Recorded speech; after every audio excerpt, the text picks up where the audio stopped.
Good morning, everyone, and we are live on YouTube. Welcome. This is Tara Lee Live, and you are joining me today for a nice little smoke sesh. We're here to hang out with my friends, always in the house, DKO4. I always want to say your old name. And we are going to be hanging out with Heavy Icer X.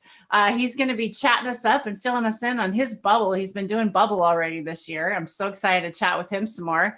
And then I think maybe Dragonfly will be joining us. And then we have some other guests we've invited. So I'm not sure who else coming in today. So I'm just letting y'all know. I'm going to get chat popped out here. Make sure you share and make sure you have it up on live chat if you're going to be joining us today. And what's Heavy puffing on? What are we going to start off with, guys? I have some Kush mints.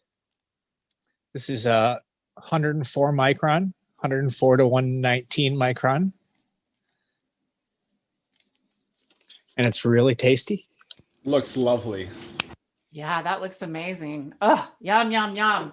I pressed some hash rosin, but I'll have to say it's not as beautiful as yours. I definitely need some more instruction and more practice. But I'm so happy to have you here because now, you know, I get to learn from some of the best. It's so cool. And it's so awesome that you're willing to share with everybody. I really appreciate it. What's Drake puffing on today? I'm about to go in on some banana punch hash rosin, busted it out specifically for this. And then other than that, I've been going in lots on this thin mint cookies we've got. So I'm sure I'll throw that into the mix pretty soon.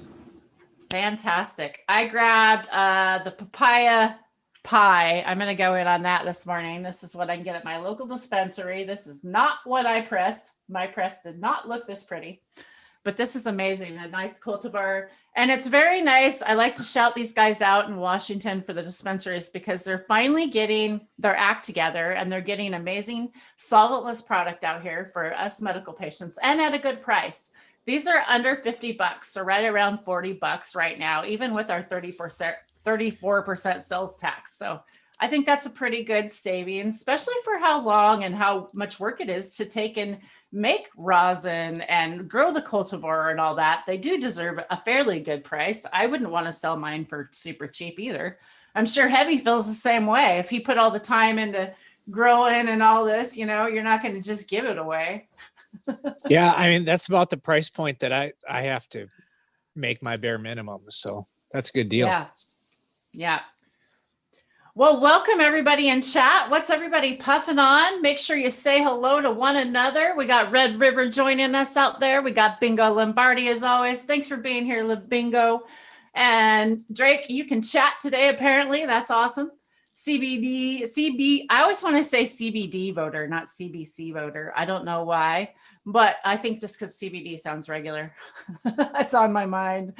Kathy, thanks for being here, girl. I know you're at work. Thanks for tuning in. John, how are you today? Welcome, welcome. Doing some dabs with the community. Awesome. From your recording studio. Cool, John. Maybe you should come on here and tell us about your recording studio and what you do sometime. Lobster, welcome. How are you? And me, All Flower from Ireland. Welcome, everyone. All right. Well, let's go in on this dab. I've been chatting too much. Oh yeah, that last dab was awesome. This banana punch has this kind of like florally undertone with a sweetness up front, and not necessarily bananas by any means, but like I can kind of see where they're leaning that way, and it's just this kind of lovely savoring flavor. So as soon as you kind of get your first low count dab in, and you're just sitting there holding it, you can kind of start to salivate a little bit just because of the terpene complex in your mouth just makes it pop. So that was a really nice one. It hits hard too. It's pretty heavy. So I like those heavy hitters. Feeling that. They are nice. So should we just jump right in with Heavy since he's here and we'll just ask him what he's got going on? Or do we have more questions? Jake had some questions, I think, some follow-up questions we thought about. And then was there anything that Heavy was thinking about that he left out last time you were on? And then your updates today is kind of what I was thinking. Yeah, that's probably the best road. Maybe we can just start with just go over some updates, what you've been up to recently. I know you've been making some products. It's that jolly time of the season, and I'm sure you had some sort of dinners or some things going on recently. So fill us in. What have you been up to? Yeah, 1 second. Grab a jar here. Been just hashing away. I got 3 of my washes in for the season so far. And Oh, nice. You've done 3 already. Yep, I got 3 washes in since harvest. And my patients were asking for some hash rosin for Christmas. So I decided to open up some of those jars, and it was mostly all like 5-star stuff. I very rarely get a cultivar that's 6-star growing it outside, and with all of those environmental factors where it just melts to nothing. So my patients tend to like it rosined rather than hardcore dabbing the hash like I do. Yeah. So I squished out some of that. It's honestly probably the first time I've ever squished my premium hash, because I've always either pressed flowers for patients in a pinch because it's cheap, or I've pressed my hash scraps, to make something dabbable or to make capsules or something. So yeah, this is the first time I've ever pressed my good stuff, and it's kind of mind blowing. I was going to say, what do you think? Oh, wow. Yeah, it's pretty crazy. From the dry Go ahead material. and put that back up there. Let me get you spotlighted. Sorry about that. Go ahead, Abby. It's all right. From the dry material, I was a little bit concerned about not having enough terpene content to do some of the various textures. Oh, I see terpene content. Yeah, it's visible.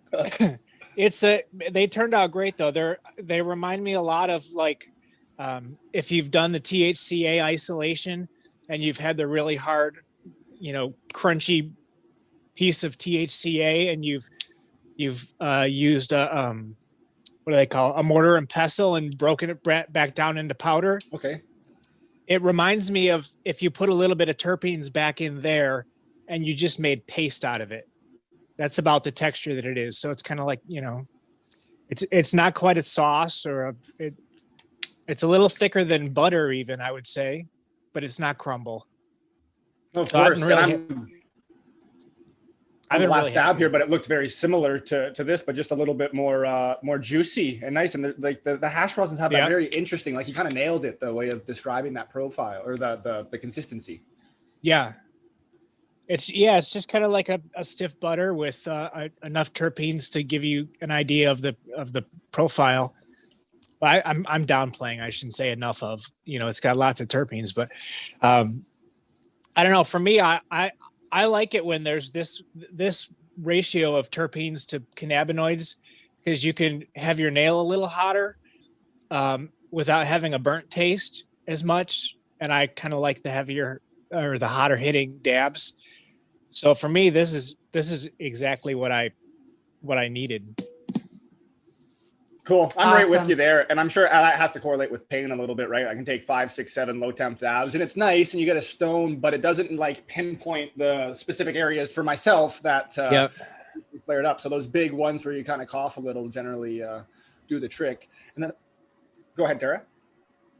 Oh yeah, unfortunately, yeah, you do need to cough sometimes. Unfortunately, I hate it because sometimes you just have to take those super big dabs. Exactly what you guys are saying. You guys use it for pain. I kind of use it for my craziness. So it kind of like all of that kind of like all all that's making so much sense. And I've really been sold on this hash rosin. I really like it. Buying it downtown and Kaya had it. Kaya's at Northwest Pacific Roots. I mean, his product, getting to have like 6-star and then try and make your own. It's so depressing because it's like, oh, I'm not there yet, And of course, the cultivar depends on it. And you're saying the cultivar. So, which is your favorite cultivar? Do you think so far, Heavy? I forgot to ask you that last time. I was going to ask you. For running, do you mean, Tara? For pardon? What'd you say, Greg? For hash production, are you talking about? Yeah, for hash. Yeah. I'm trying to get some hash plants this year, y'all. So Red River, welcome, by the way. Thanks for joining us. Cheers. Red thanks River for the invite. Red River has a hash plant. I know he's going to be bringing me up one. And so I was River curious what Heavy's was. Yeah, go ahead. It's just my old OG. I mean, from, pre-98 that just dumps like crazy. And it's got that flavor profile I'm just in love with, and I just keep coming back to it. It's just and it's like 3 things. It's Kim Dog, Lemon Thai, Old World Packy Kush. like that's it. You know, it hadn't been played with Sounds too much. amazing. So, and it really dumps. I mean, it's a really good dumper. But I've really been loving seeing Aaron's post with his hash rosin, because to me that's my favorite. I just love making that hash rosin, and I mean, I knew when he started pressing it, it was going to be just epic, you know, because his stuff is top notch, and then it's fun playing with it and getting the different consistencies and things. That's what I really like doing. So, Well, you recently just got yourself a freeze dryer, right? yes, I finally 12-week waiting for that thing to come from Harvest Right, and it finally got here, and so I've been playing with that, and I love it, man. I mean, this same That's cut very I'm cool. talking. The same cut I'm talking about, the old OG. You know, I've Mhm. processed it before, and I've never had it this flavorful and just this pretty. It just made it just a little bit lighter, you know, after, when I processed it. So I'm really Very excited. cool. I put Right like on. chocolate. I've been putting chocolate bars and candy in there and all kinds of stuff, man. And, So I mean, it's really neat. before I forget, because I do want to talk about that, but I want to ask Heavy what his favorite cultivar was this year, because I want to search some of these cultivars out. I really do, because I see some fire product and I want to go after it. So what do we got, Heavy? So far, it's hard to say because I got all my cuts from the same guy this year because I got a late start, and he's just a guy that sells everything. So all the cuts were very geared towards the end customer who around here apparently wants a really stony BHO to dab, because that's the guy I got it from makes BHO out of all these. Okay. And so far they're all very stony, cushy terpenes so far, and they're all washing really similarly. But the biggest producer so far is probably the TKO, which is GMO crossed with Triangle Kush. And if you can get your hands on a GMO, the GMO cut, or a good cross that's got some GMO in it, I mean, you'll have fun hashing it, but it'll spoil you as a hash maker because you'll want those yields out of everything and you're not going to get it. But yeah, any of those GMO crosses. But this year, everything, the wedding cake yielded awesome, and the Kush mints yielded awesome. I don't have any numbers because I don't weigh anything, but they were big piles of hash. So Yeah, you know. You which don't ones need to do. numbers. We know you know what you're talking Right. about. So I'm the same way. I don't really take time to measure and weigh a lot of stuff. People ask me, you know, what yield did you get? I've weighed a little bit lately because I'm trying to get a little bit better idea. But it really takes so much time and so much more effort into weighing everything out than just doing it by eye, right? and when you're filling a 32-gallon barrel, you know, for a wash, that's a lot of volume of bud. So I mean, do I have to use bowls and set them on a scale and do like 5 bowls to weigh Yep. the one? I don't really have a good reason. The only time I need a weight is when my patients ask for 1 gram and I say, okay, here's 1 gram. That's literally the only time I ever need to know the weight of anything. Yeah, it's going to be what it's going to be. You know, Yeah. Then I'm curious as well, just since you did press, are you going to be pressing again in the future now, Heavy, or what do you think? Like for personal stash? I mean, for my personal stash, I'm still probably thinking it'll be like 75% hash and 25% rosin. I love it. But So you're going to integrate a little bit.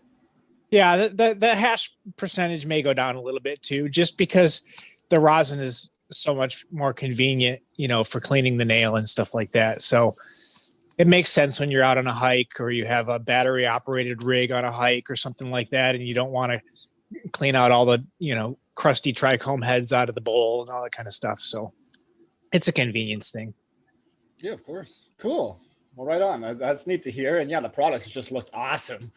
So Rev was saying it's so fun to see that be processed. So I always wondered. So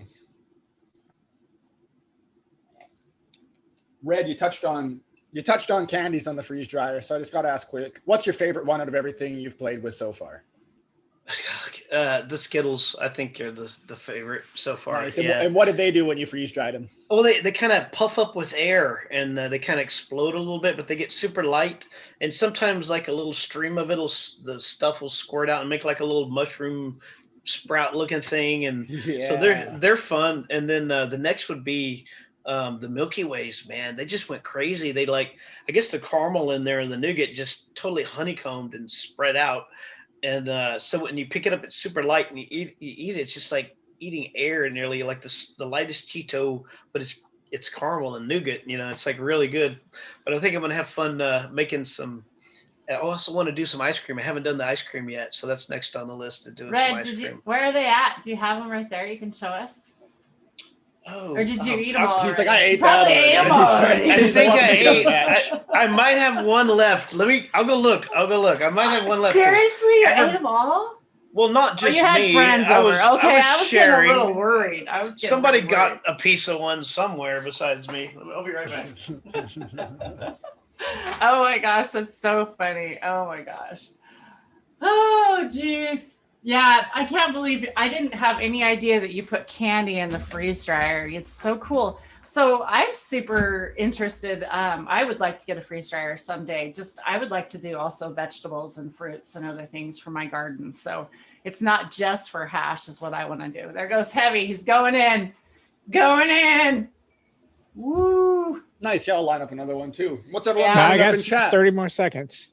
Oh, he's going in on 30 seconds. Here we go. Let's watch this drop in. We'll spotlight him. Drop that in. Here we go. That looks beautiful too. Oh, 20 seconds. Nice. 20 seconds. Look at that beauty. Oh, that looks delicious. Making my mouth water. Mm. Ooh.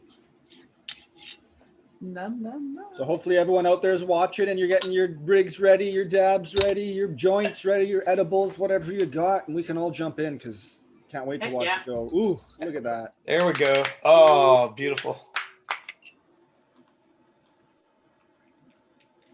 Delicious.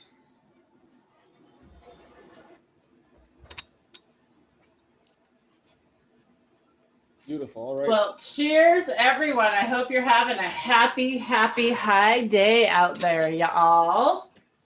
Clean my banger out because I forgot to clean it out after the last one. And let's put this back on gallery view. There we go. So what else? Is there any questions in chat today, by the way? Do you guys have any questions in chat? If you have any questions, let us know. How does he press it so perfect? There's our first question. That's gonna be a tough one to I answer. Excuse me. Whoops! That's Where's Red? Red's got the candy. We're showing off the Yes, candy. Let me get back this to is Red. Hold this on. is what happens to a Milky Way when you put it in there. It's all like, Whoa. I don't know if you can see it, like Wow. honeycombed. All the chocolate went to the bottom, and then the like nougat and caramel went to the top, and it's just totally light.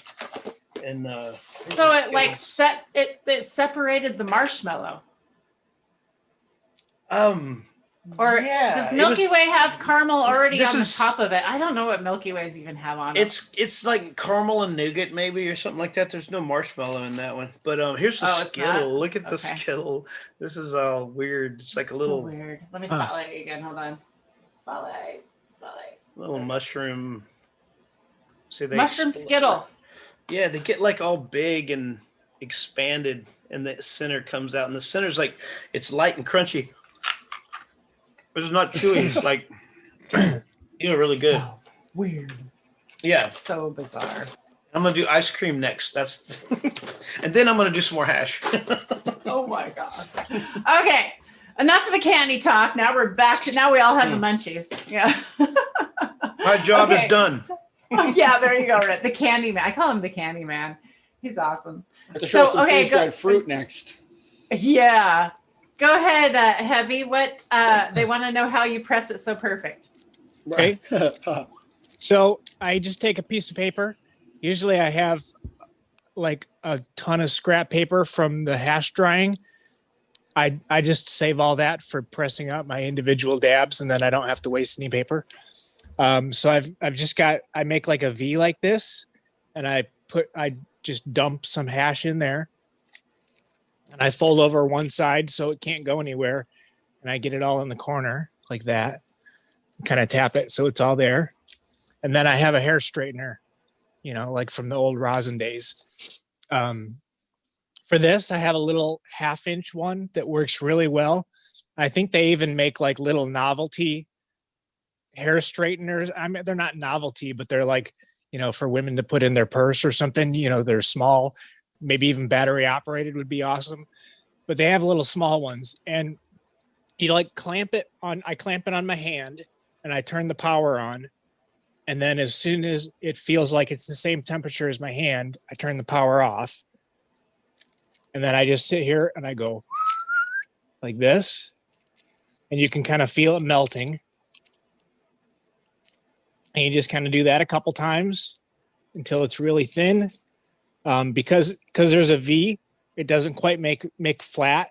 So I usually do it a couple times this way, and then I flip it over like this, and I do it a couple times this way, and it kind of flattens it out better. But that's Very it. cool. Awesome. Awesome. That's so cool. I've used in a pinch, if you have a big, you can heat these up and just kind of lightly go over the top, but be careful. Yep. You don't want to heat it up too hot. You can really I've get done that carried too. away, huh? Yeah. But I like the flat iron tech because that's a lot more easier and consistent, I think. And it makes it look really beautiful. I love it because I've been watching your posts on Instagram. So thanks for sharing Yeah. everything with us, Heavy. You're welcome. It's consistent. I also used to kind of do like almost like the Frenchy cannoli thing. I didn't roll out big temple balls, but when I had individual hash I wanted to dab for the day, I had a spaghetti sauce jar that was glass and flat on the sides that I would fill up with warm water just to press out a day's worth of dabs. I was using really I was using the Kavita bottle when I was making mine. Yeah. I've used those too. Yeah. Awesome. That works well too. So do you like the temple balls? Or do you like the hash better? How are you feeling right now? I've honestly never had a reason to make a temple ball. Oh, okay. Like I know the reasons that the people that make them say that they make them, because it keeps the hash fresh in the middle of the ball for up to 10 years, I guess, or longer. My hash is usually gone in a year. So I've never had a reason to even try to make one. And to me, I don't mean to disrespect it out of my ignorance, but to me, I'm trying to keep trichomes as whole and preserved as possible for the whole thing. So to get done with all the washing and the drying and take all my nice dried trichomes and rupture them and open them up and just to press it back into a ball is completely illogical to me. Like, I understand you're making like you're not filtering anything out. So it's kind of like a conglomeration that you're melting into a ball. And I guess with the hopes that the center stays fresh. And you just... So I kind of thought the same thing. But I think that there are some cultivars we're going to find in the future that when you take all those heads and you mix them back together and you mold them and mend them all together, like with the bottle and kind of how they do it, they change the consistency changes, and also so does the taste. It gets really more of a hashy complex to me, than like a clean bubble hit. And I think it's also because you're putting some of that little bit of the not so good product back in. You're not using just the pure melty melt, right? They're using a little bit. And so I also think it's a way of using more of their product and getting more product out of it, I think is also a way. And I also see because of the way that they smoke it, because obviously if you smoke it in a quasar or a hookah, you have that stuff stays there. You want it to stay there. In a banger, you don't want it to stay there, right? Yep. So it all depends on, I think, how you're smoking it too and what you're looking for. And then Frenchie also breaks it up into his spliffs, his cigarettes, or not cigarettes, but his spliffs. But, so I think that's another thing, and all in consumption. Yeah, it does definitely depend. But on how you're consuming. I 100% believe, because I've had the Pacific Northwest Roots when he did his bubble. It was a year later that I got it at the store, opened it up, and the heads were beautiful. The terpenes are still packed inside. So I totally believe what you're saying too. I can see both sides of that. And they do still age when they're in their trichome heads. So, I mean, I guess I do understand that a temple ball might age differently than beach sand hash kept in a jar. But it's going to age either way. And after a year, I feel like even if the goal is an aged terpene profile, that you're gonna have a good aged terpene profile either way after a year or even 2 years. So that's just my opinion. Well, my goal is when I get enough, Drake, you're muted. My goal is when I get enough, I want to make some temple balls and have side by sides, to actually have enough product to do all these things, right? Go ahead, Drake. What were you saying? Oh, that was so long ago, Tara. What are you talking about? I'm supposed to remember? I don't know. Something. You were talking for a long time, probably. Oh, no. All right, chat. Anybody else got any questions out there? Let me catch up with chat, make sure what's going on. How's everybody doing out there? What's everybody puffing? I'm ready for another puff.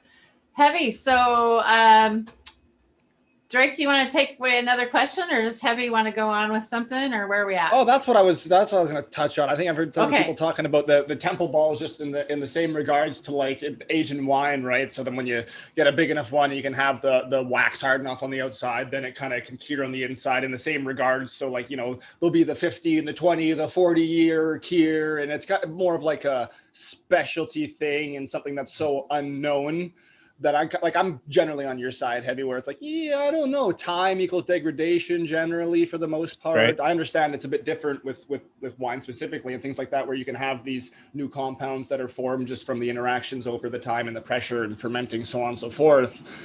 But I generally lean towards the fresher, and there's just no chance for the product to make it that far. I'd never have enough. So I've gone too fast.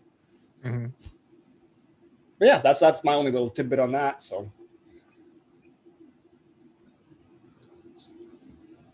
And just to add to the terpenes of aged hash conversation, I did press out a big jar of GMO from last season that I had in my fridge that was still in the beach sand stage.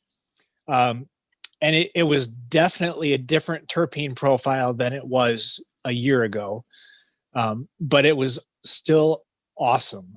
Like it completely blew my mind. I figured that after a year, first of all, my friend put the jar in the refrigerator labeled as food grade. So I didn't even know it was there for the entire year, or I probably would have tried it sooner. But I thought this hash was food grade, and it probably made some of, except for the new stuff that I just pressed, it probably made some of the best hash rosin I've ever made. And it's really just, it's almost identical to the fresh stuff, except instead of being like a little bit like yellowish sand, it's a little bit grayish sand, from the oxidation of the terpenes. Mm-hmm. But otherwise, it's amazing, even still just after a year of living as hash. That's pretty incredible. I've had some of my hash rosin, the stuff that I processed and made into hash rosin up in Oregon. My buddy found some that was in the back of the fridge 9 months later, and he mailed it to me, and it looked nearly identically the same. It's just like it stopped in time. The taste was a little different, not a huge variance though, but it was just kind of like it just stopped in time, and it was awesome. I was just like stoked to see it like 9 months later, untouched, just in the fridge. What happened, and it had barely changed at all. Just barely changed at all. So that was really neat to learn. Yeah. When rosin was first coming out, and I think this was even before I'd even made a lot of hash rosin. In fact, it might have been the year that I was robbed that rosin really got popular. So I made a bunch of flower rosin with my leftovers, and I grammed it all out, like in the winter, so that I had, daily dabs for the whole year. But I was surprised that at the time I didn't even, because of the robbery, I didn't even have money to buy glass jars for the year. I didn't have money for anything that year. And so I just grammed out my flower rosin in parchment, folded it up like this, and then put those in Ziploc bags, a month at a time in my refrigerator. And they were still fresh pressed consistency up to about 9 months later. And it was about at the 9-month mark, being in the refrigerator, that they started buttering up, even at those low temps. And I'd pull them out. And at the time, we didn't know I didn't know what buttering was. There was probably some people that did. And I was like, oh, crap. It's like waxing out or like whiting out. It must be, degrading. It's all crappy now. And I was really bummed out at the end of that season because I thought it was, I thought I was smoking bunk before I had to harvest a new season. And it was actually just THCA. I had a friend years and years ago that actually tossed out a huge run because the whole thing got all white and crystally and sugary, and they're like, "Whoa, I think it's molding or something." They had no idea, right? And they tossed out the whole thing, and now years later, they're just like, "How much? Like, it was probably the best product we had in years because it's the only one that actually did that had the profiles." Oh, crazy! And in the early days, all the BHO people were screaming that we were just extracting fats and lipids. So anytime you saw something that didn't look like oil, you were like, "Oh crap." I'm going to get flamed for fats and lipids on my rosin, if I post this. Damn it, it's not shatter.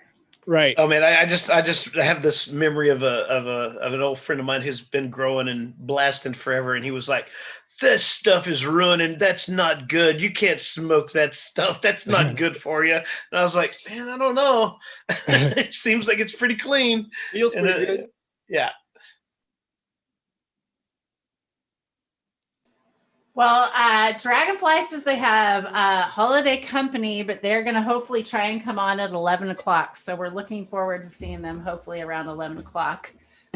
So they have also been starting to make bubble as well. So I know they're probably really bummed they're missing out on this conversation.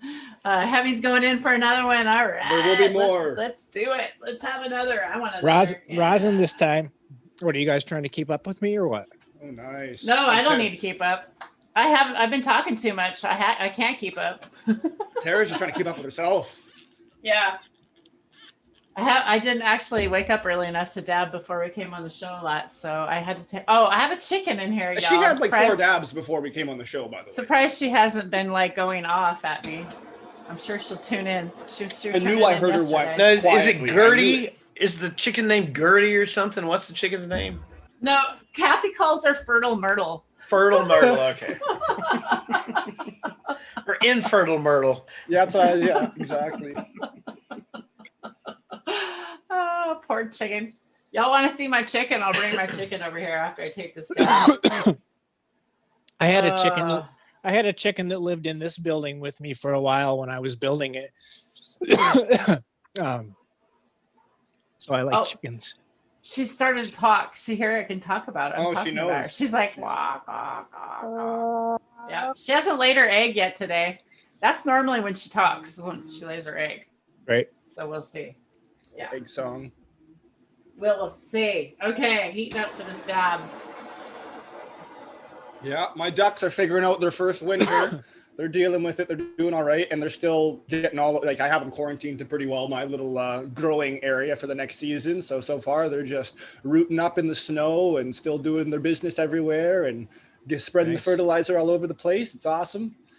Only thing I don't like is now that it's like -10 and colder, I don't want to risk bringing them inside because I always love to bring them inside. We set out a couple little blankets for them and some papers and let them come cuddle with us. But when it's this cold, you don't want to bring them in and then bring them back out because it's going to be too sudden of a shock to go from, nice temperature to freezing cold. Right. So no duck cuddles for me. You just have to get more at this time of year that are indoors, and then in the spring you can put those outdoors. Just get your fresh. You're thinking. Well, one of them's happy right now. I'm pretty sure it's caramel macchiato. So we've got quite a few eggs. So I could just let them do their thing. Nice. Have some little babies all winter. No, what are their names again? Okay, so the protector and the guard duck is the big boy. Dabs the duck. Then we've got caramel macchiato. because she just looks like a little caramel macchiato. She got beautiful coloring through her, and she's awesome. And then we got Sassy May, who's kind of like the little hidden group leader that's always getting them into shit. And she's the most vocal one and always chirping and demanding her peas. She's hilarious. Yeah, she fits the name. Fits right in. Give me my peas, fool. Oh yeah, she's the only one that's ever actually flown up and just landed on me and started eating them out of my hand. And I'm like, you can't do that. It's not what you're supposed to do, duck.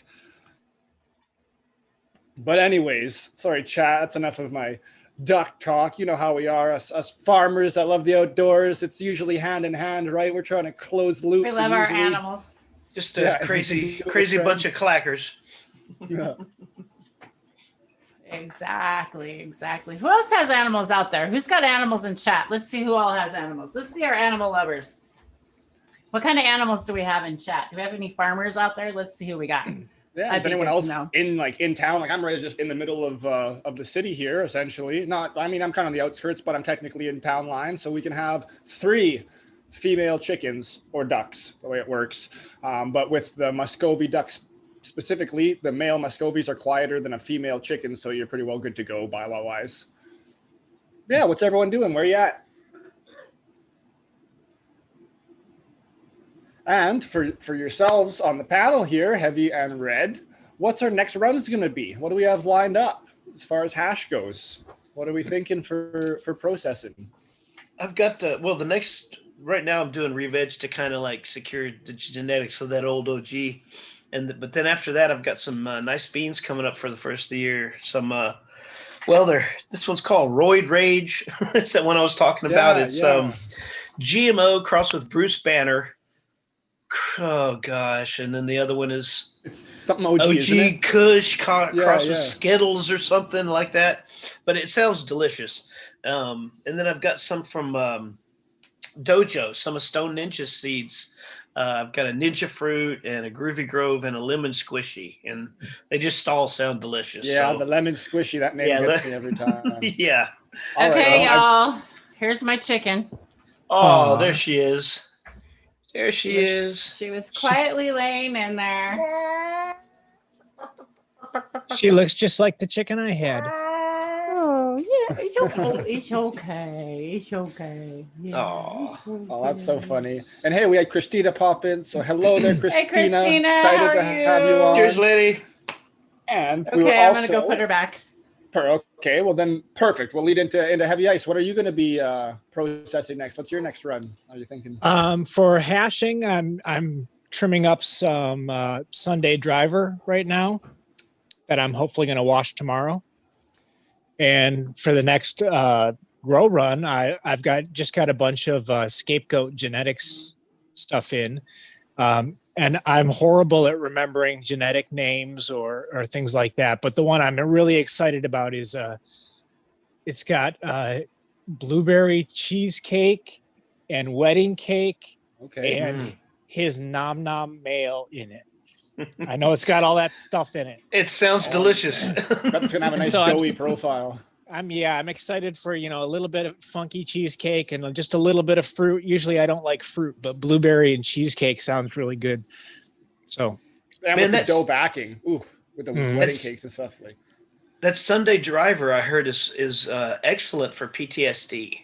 I heard a lot of vets talking about that it's really, we're out here in Oklahoma. I don't know. There's there's a couple of growers who they just, all of it goes to vets. It's really helping them. So I don't know. Let me know how that works out. See if, let me know when you finish that one, how that works for you. I sure will. That one has really thrown me with the terpene profile compared to the other cuts I got from the same guy. Because everything else is really cushy and kind of hashy to begin with smelling. And this is like rotten melons. Like if you walked into a supermarket where they just, let everything sit there for a couple extra days, that's what it smells like. And it scared me the first day I started trimming it in my barn, and I just left it out in my cold room for the afternoon and to come back to work later. And I opened up the barn door a couple hours later, and the whole barn smelled like rotten melons. And I had other hash drying in the drying room, so I was all freaked out that, it was going to make my other hash smell like rotten melons. But I feel like with the Kush mints, a lot of the mint disappeared, turning it into hash. So that must have been in the plant material. And so I'm wondering with the Sunday driver, if some of the rottenness is going to stay behind in the plant material, and I'm still going to end up with a little bit more of a the cushy side of it. Yeah, I'm interested to see how that plays out for sure. Yeah. And yeah, so we had someone asking about how you felt with the Kush mints earlier. So I'm glad you touched on that and mentioned that you kind of lost a little bit of the mint, which makes sense because that's got to be one of the more volatile kind of profiles, I would imagine.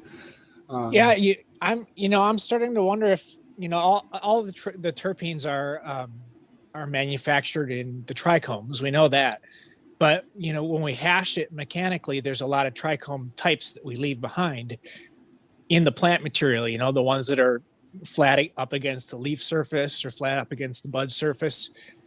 So there's probably a fraction of the actual overall terpene profile that we're leaving on the plant. Kush mints smelled like mint and skunks before I washed it, and the hash doesn't smell like either one. It smells like Kush now. It's like water. Oh, they're like water soluble terpenes. Well, yeah, that as well. Yeah. I mean, certain things are.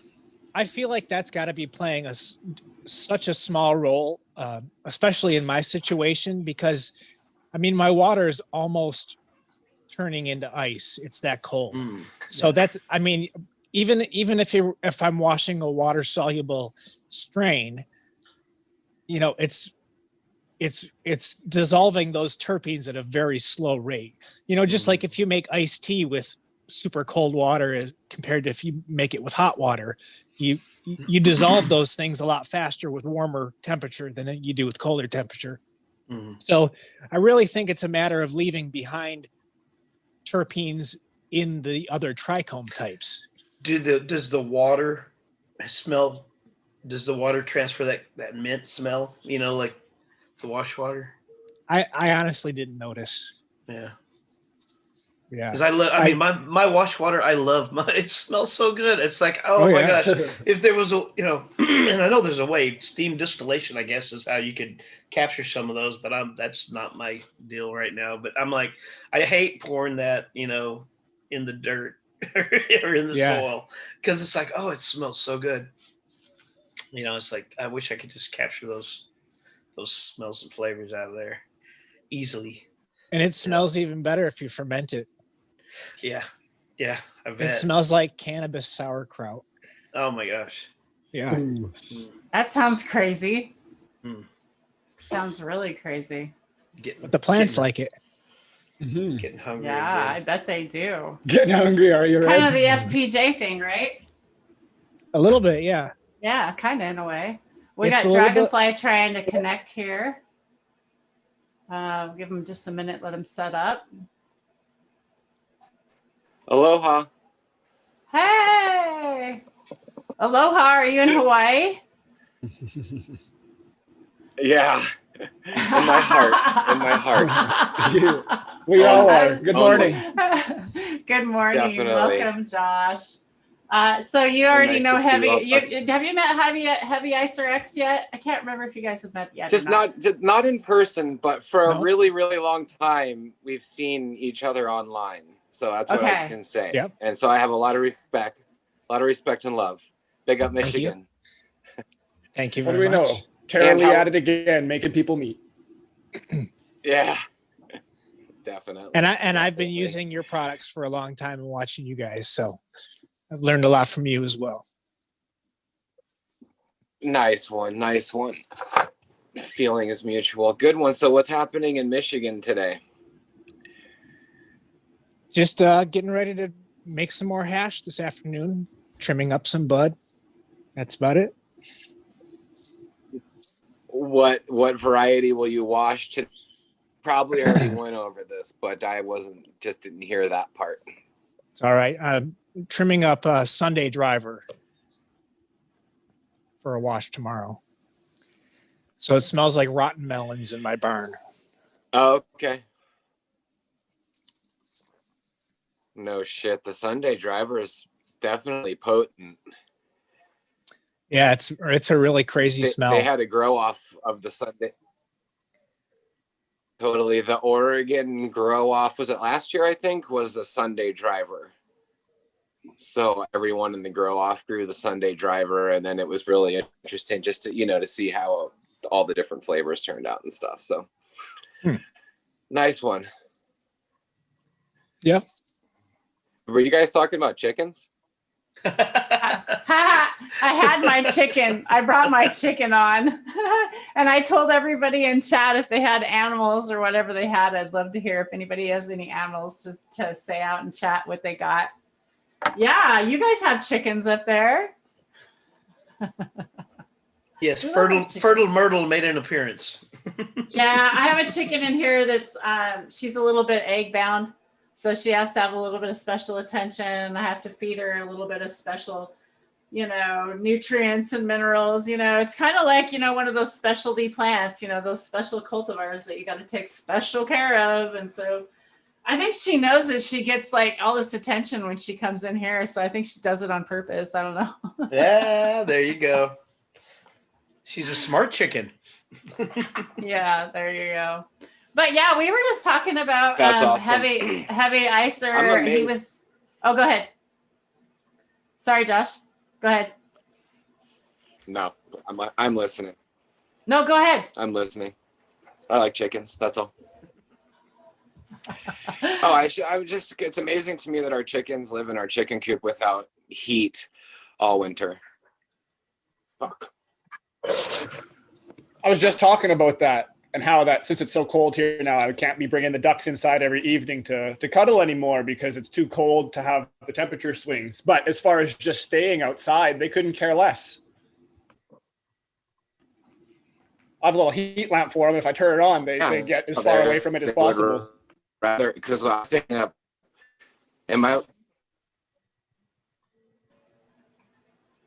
Yeah, Josh, you might. Yeah, try muting your video. You're cutting out a bit again.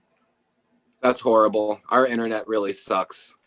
Do you have any other screens? Sorry about that. That's okay. Do you have any other screens open? If you have any other screens open, close those. That also does help if you try.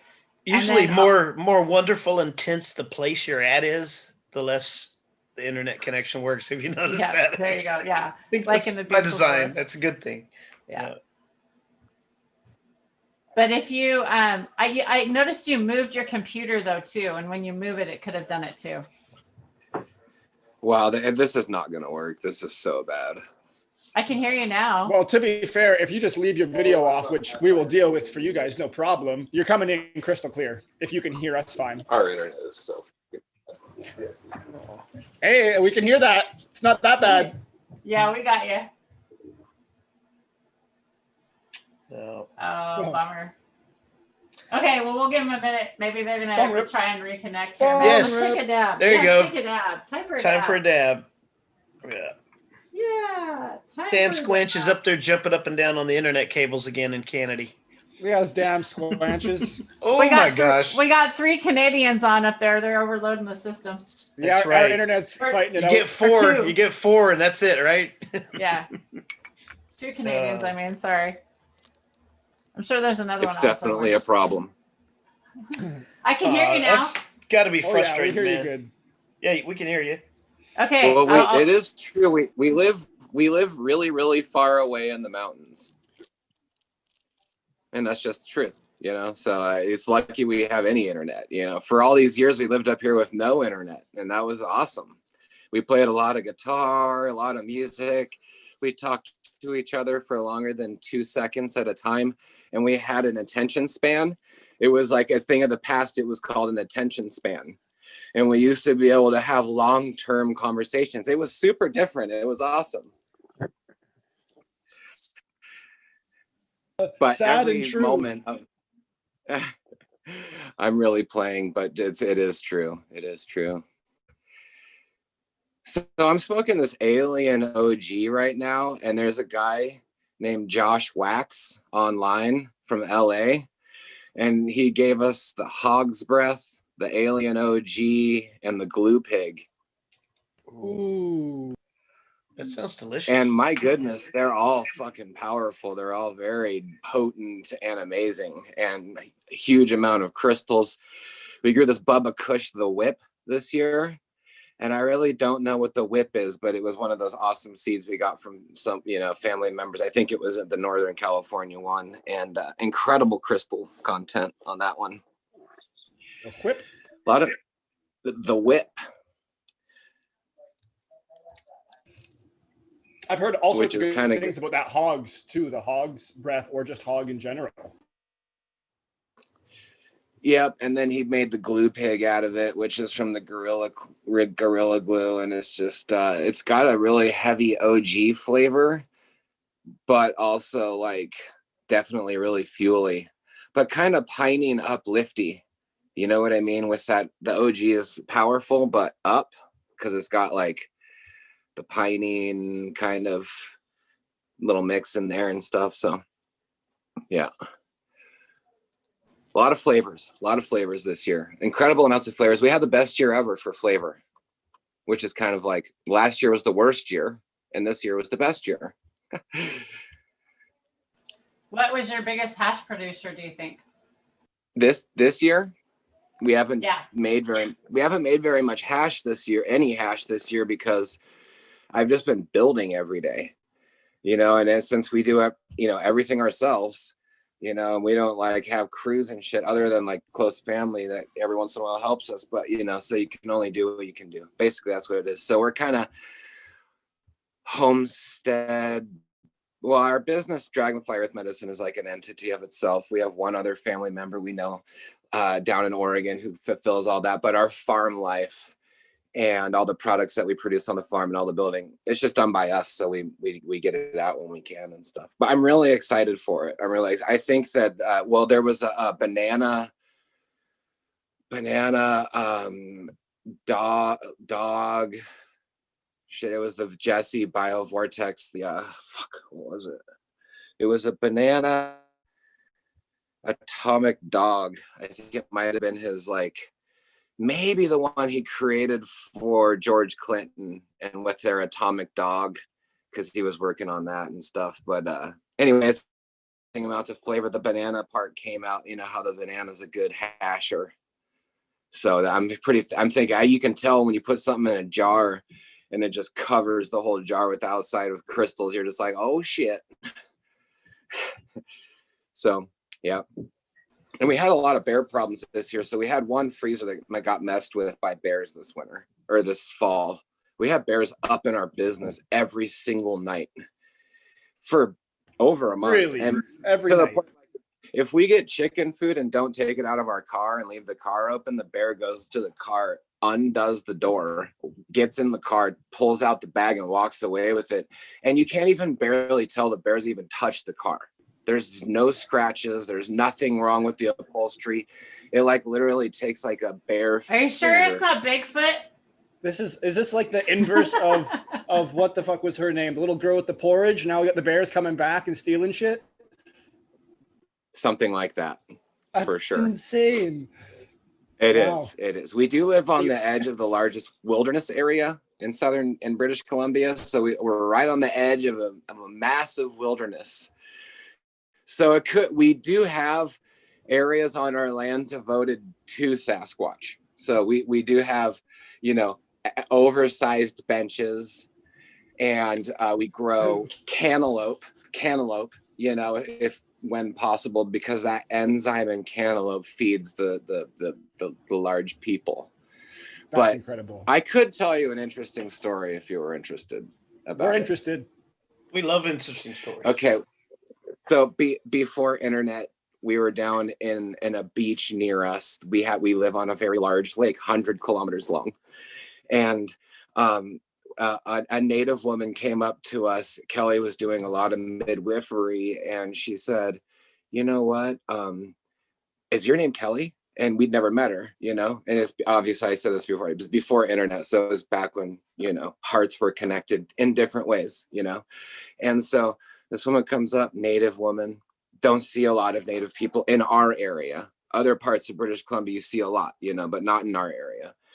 And then she came up and she was like, oh, I had a vision that you were supposed to help the big people have their babies, because their babies are being deformed from the energy humans are putting in the earth. No shit. That was the words that said to the energy humans are putting in the earth are so their babies of the Sasquatch they're deformed. They could be coming, and I guess that's the truth for in some cases for humans as well. But and they were saying, I had a vision that they needed your help.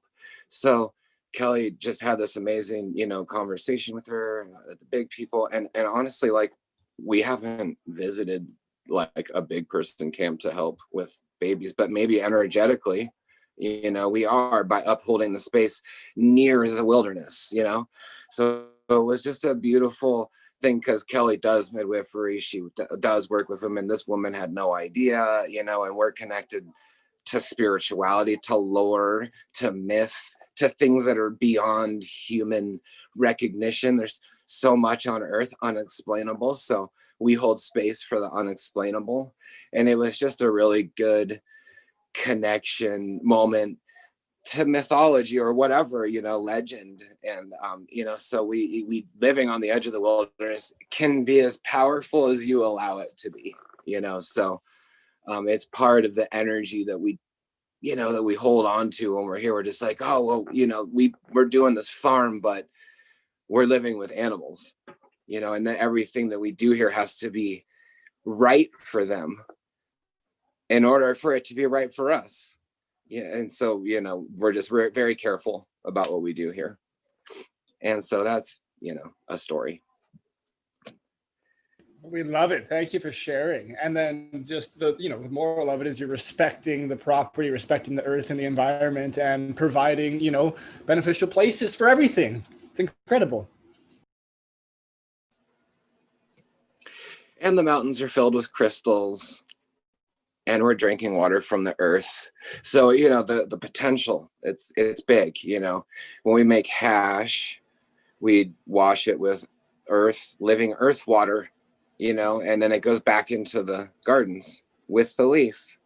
And that's a beautiful thing. That's an amazing closed loop. It's, you drink the water, you put it into the thing. And so I just, there's a lot of reasons to be really bummed out about life, but I'm just continuously stoked, because I'm like, look at you guys are beautiful, for one, and I can see you. So that's a plus for me. And I just appreciate, the human thing of like, oh, well, sometimes life sucks, but watch this, I'm going to do something amazing. So thank you for doing amazing things. It's really cool that, for one, heavy ice, you don't use a rosin press, right? Am I right about that? If you haven't talked he about actually that. just started pressing hash, but he just talked about it today. Go ahead, Heavy. Well, Yeah. Then, I don't want to be redundant, but that sounds.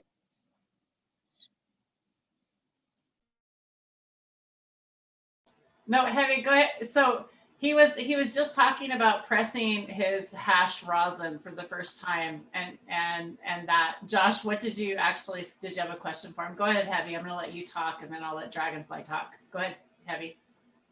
I didn't hear the question, if there was one. I guess I was just like, how are you feeling with the rosin? Are you stoked about it? Does it just allow you to use more material? Or, I mean, if you've already talked about it, I guess I don't want to like redo it, but that, just maybe a quick thing would be interesting for me. I just this is the first year I've ever pressed any of my good hash. And I'm enjoying it so far, just because it's a little more convenient and cleaner to use on the nail, and when you're out hiking and things like that. And it packs a little bit more of a punch. You can dab it a little hotter without it tasting burnt or going foul. So I like that aspect of it. But I'm liking the hash still. It's good to keep it roots and to uphold that craft. That's a really cool thing. So. But Josh, he is not using flower rosin. It's only hash rosin that he's pressed. So I think maybe that's what you were going to maybe touch on. Yeah, it seems to be better. I feel weird pressing flower, even though I know that's your thing, Tara. But like, I love like herbs so much, So it's weird for me to put like, it's just weird for me to put a flower into the press. I just feel like there's like a lot goes away from it, and I'm kind of like a ganja compost pile. So it's like weird for to see a lot of it go away. But there's reasons, and I know that. So. Well, for me, Josh, smoking flower makes me cough a lot. A lot more than just doing a rosin dab. And then what's left over is the chip is left over, and then I save those and I put them in, and I make edibles with them, and it works for me because it just smoking flower itself, in joints, I just cough too much. For me, it hurts. But the rosin's a way for me to get a little more medication without ingesting as much flour, and it's just easier for me. And then I love the fact that I make these cookies, with what's left over, and everybody loves the cookies. They turn out really good. So that's just my experience with it. That really makes all the sense in the world, and that's what's cool about it. It can be different, different for everyone. So that's when I say that, I'm just like, oh. But if I did it more or whatever, there'd be, a lot of reasons. So, but yeah, that's awesome. Good. There's never a waste in anything when you do it naturally. It doesn't matter what you're doing, really. So that's probably the most important teaching, I guess. So actually, I have to say, Josh, I do love the hash rosin, and I do love actually bubble. It's just that, like, so your thing about like, oh my gosh, I don't want to take and squish this beautiful flower. My thing is like, oh my gosh, I didn't want to take this beautiful flower that I just cured for how long and then throw it in water. Like I was like, seriously, I'm not going to make bubble. Like that seems really hard. So I started dry sift, and that's how I came across Darren and on Hash Church and all that, because of the dry sift tech. And the dry sift was actually where I first went. And luckily that year that I had that product, I don't like smoking flowers. So I literally just demolished it all over screens and literally got as much dry sift as I possibly could get out of that flower, and just, did nothing else with it. So I literally do not like smoking flower. I hate the taste of burnt things. I don't even like the char on a steak. So like the burnt in my mouth instantly when I take out of a joint or bong or any of that, I literally it's something on my tongue I don't like.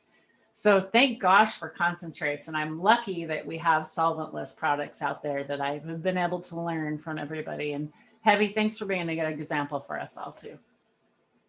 And Dragonfly, thank you for being a good example, by the way, of growing the way you grow and doing what you've done and going out and putting on the damn pure certification. Maybe that would be something really good for you to talk about. Maybe, are you guys talking about the website yet or anything about that yet? Not like in depth, because it's like being created at the moment, but to touch on what you just said, like cannabis is such a celebration in the sense like, wow, there's so much you can do with it, and I love that, as humans, we're the rainbow or the diversity, and we have these different biomes, these different everything that, so we have this, I love that we can turn this plant into what makes sense for our digestive system or our immune system, and it's beautiful, and I love that it's like fractal medicine in that way, because it's not only what we do with it afterwards, but what we do with it while it's growing. So that just really shows you, oh wow, this place is there. I mean, this herb is so beautiful. And as far as the website goes, I mean, the one broad stroke is that we are making a collective website for DEM Pure and all of the farms and people that are involved to sell things that are non-THC, and that's going to be coming out very soon. It's going to be an educational platform. It's going to be a product platform and an interactive platform. And that's the goal that we're working on. And it seems like winter is the time that we have the most time for that, because we're just working so much in the summer and it's hard to put it out there, but you can look forward to that. In Canada, we're also creating another website, which you can look forward to too, but we'll talk about that more as it's developed. And as far as our certification goes, we have a certification that we're also developing once the website comes out that will explain about indoor conscious cannabis, which will be an example of ecologically minded indoor grown cannabis, which would be using alternative energy or lessening your footprint on the grid. And then it would still involve the same principles as the DEM Pure, the certification, which is 6 closed loops. An indoor grow or a hemp field grow would still have to have 6 closed loops, which is some part of their system which they're turning into another system, in order to create this healthy biome and to lessen our need for commercial products. And then an indoor person would also have to have a garden, also have to produce food and flowers, and then also use living soil and be connected to the earth. And another thing would be clones and the way that the cannabis is propagated. You'd have to be careful on the medium that you used. We would encourage living soil or near native soil as a propagation instead of anything else. And so that, people can learn, about that already on dempurefarms.com. And then also see all the farms involved on it. And so it's, a lot of people really embody this. And so we're just creating a network of people to work together, because we all still inspire each other to do better in different things each year. So part of the certification is creating a family support of farms. We've all kind of helped develop this natural thing, and everyone here on this panel are included in that, whether you're part of DEM Pure at this moment or not. We also continuously recognize that people that are outside of our circle often are also doing really beautiful things, so big acknowledgement to that. But we feel like our health and well-being of how we'll be healthy into the future is this type of gardening and connection and connectivity. So that's just a big goal for us, and that's what we try and put out online, and that's what we respect about you, Tara, and everyone here. So yeah, it's cool to see these pictures. Here's the ruffle plant. So yeah, let's touch So on beautiful. this. Thanks for all those amazing words, Josh. I didn't want to interrupt. So let's talk about this plant cultivar right here. Go ahead. I'm going to go back and find it in flower too. Yeah, this is a plant that we it came up in the last few years where we were able to develop it more focus to where we had a male and female. It's hard to propagate, and it's not the freak show, and it's not all of the Australian bastard cannabis. It's none of those. It's one that we came across through our breeding and through a close family friend in Oregon.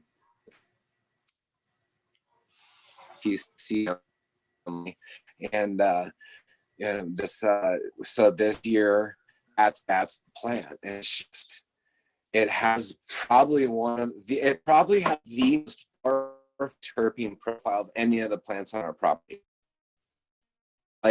Open that bag, it hits you like fermented papaya or some kind of crazy tropical fruit. And it hits you in the head, and we have saved a bag. We got some seeds out of it this year, so we're just going to continue. It's not really a plant that we feel we're ever going to be able to propagate or turn into a seed variety for people, because we've only had a few seeds at a time. So it's something interesting that we're growing on our property, and it's a celebration of cannabis and what can happen.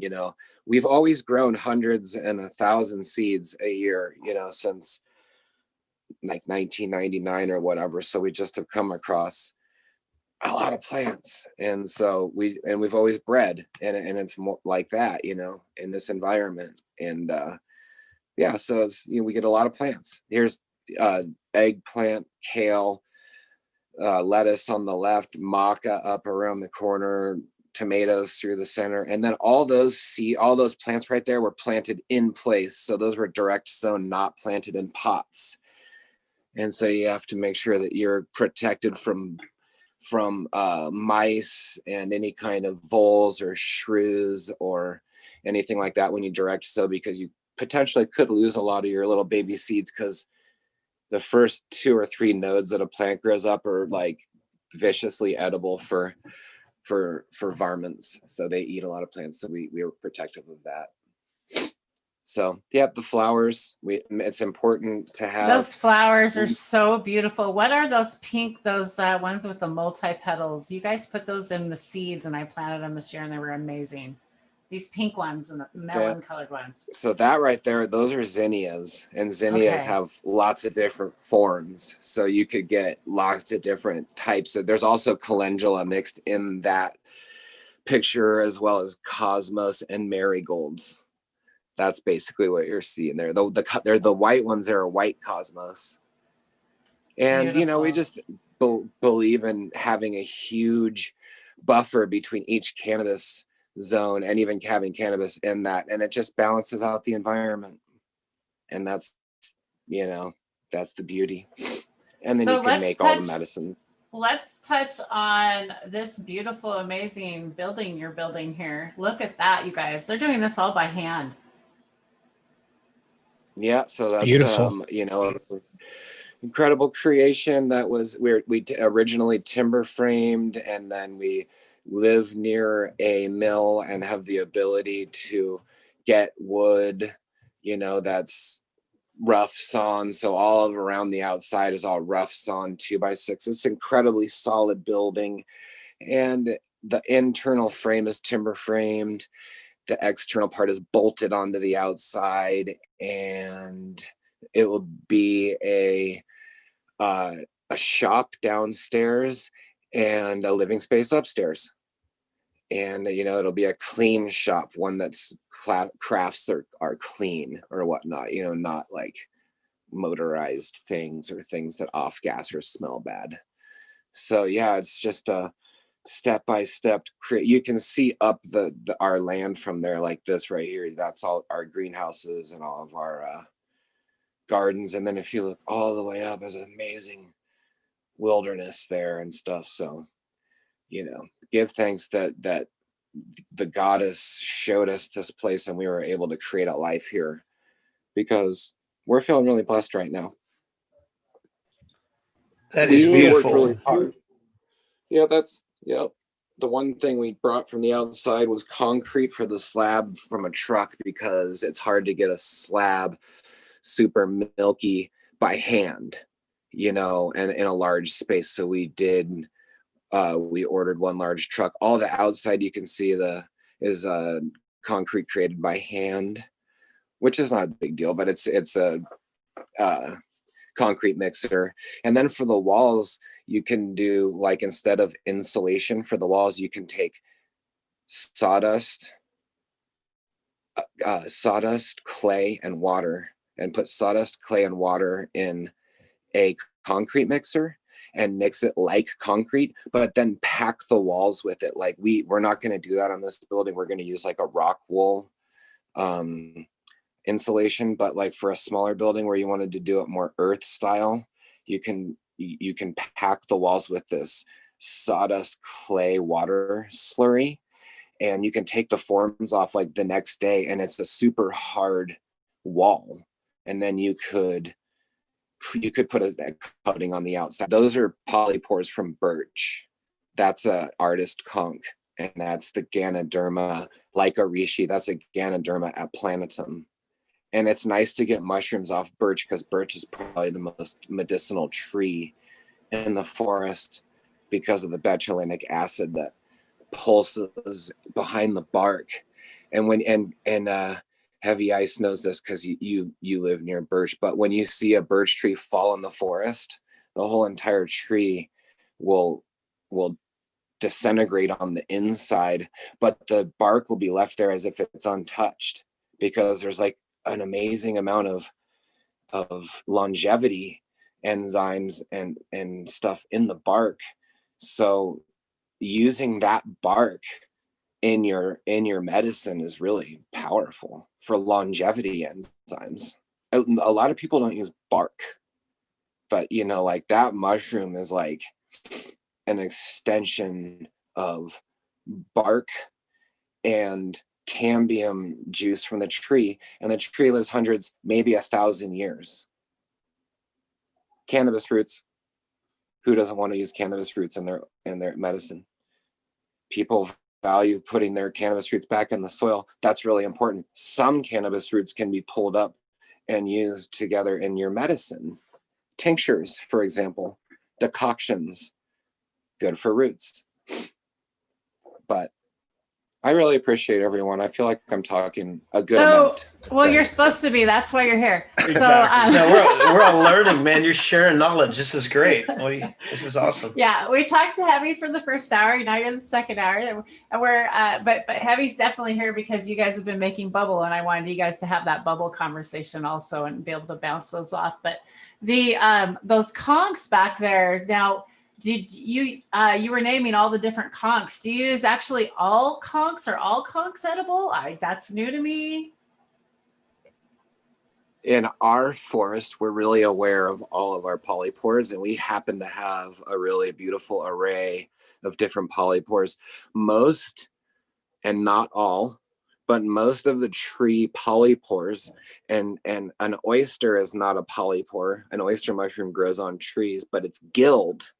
So it's not a polypore. Polypores are solid on the bottom, and they have a bunch of holes like our skin has pores. The bottom of the mushroom has pores, and that's where the spores they shoot spores out of the pores. And when you cut the mushroom open, you can see the tubes, and the tubes are where the spores get shot out of. But so yes, most of when you say medicinal mushroom, you're probably saying polypore. Although chaga is a sclerotia, and sclerotia is a different thing than a fruiting body. A sclerotia is an expansion of the mycelium that, like, so chaga looks different. You know, it looks like a burnt mass that's just bursting out of a tree. It's kind of weird. You know, at first you're like, holy shit, what is this?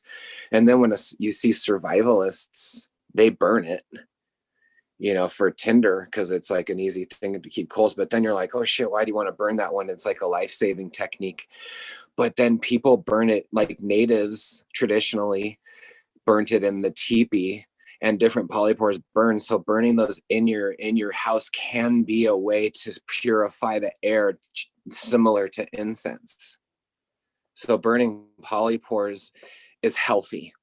And guess what? We've smoked the red belt with the herb in a joint.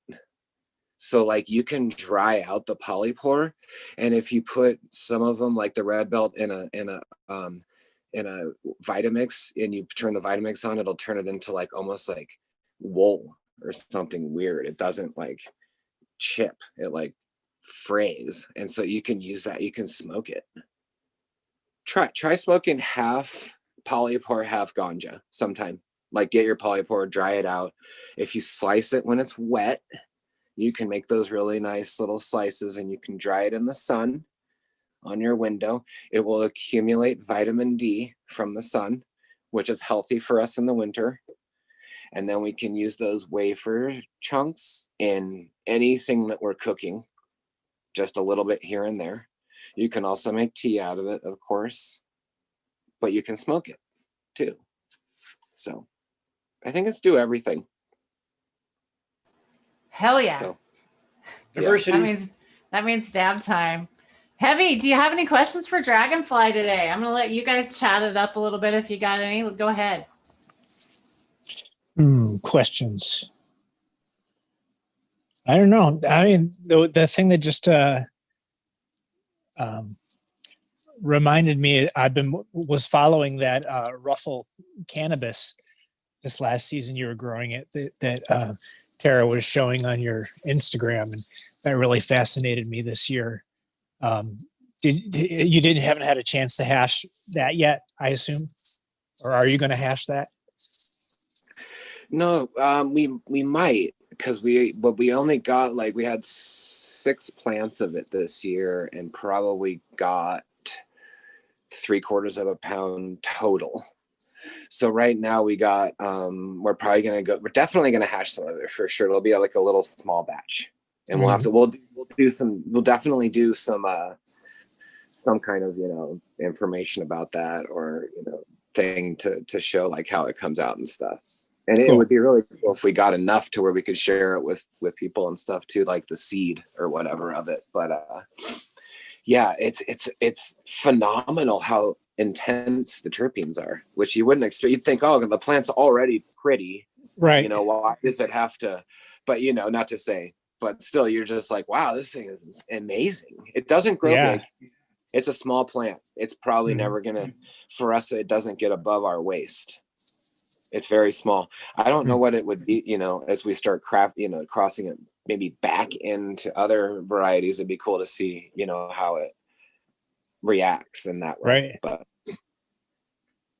But yeah, we're Excellent. about ready. We're about ready in the next week to get our hash flow on. So I'm really stoked about that. We just got a freeze dryer this year for the first year, and it was after our fall, so we didn't get to do any food stuff with it yet either. But we're really excited about that as well. But yeah, so we're just gonna turn machines on and start doing shit. I got mine last week, man. I've been having a blast with it, man. It's really neat piece of machinery. Oh, and thank you for making the best cocoa I've ever had. This stuff is so good. I actually put it in my coffee in the morning. Nice. And that's superb. It's really good.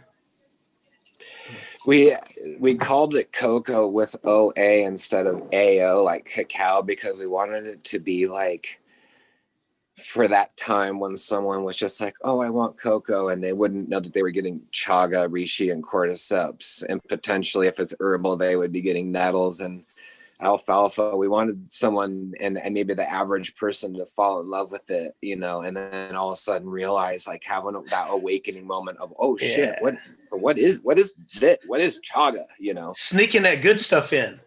Yeah. And so I'm glad that you're loving it. It's important. Twice a day, man. Twice a day. Once I got it, it's been twice a day, morning and evening. So I love it. It's an incredible energy giver. It's incredible. Doobies and cocoa. That's the recipe. There you go. For people that like flour, I'm sorry, that's for those who like, a doobie, let's say. But let's say dabs and cocoa for some. It's all good. It's all good. It's called concentrates and cocoa. There you go. Heavy, did you have anything else you thought of? No, nothing specifically I can think of. Okay. Dragonfly, you have any questions for Heavy today? When do you start your seeds for outdoors? That's a good question. And how? I usually like putting them in my mouth. Nice. To get them wet. And my favorite method is just to put them in soil in a beer cup to get them started.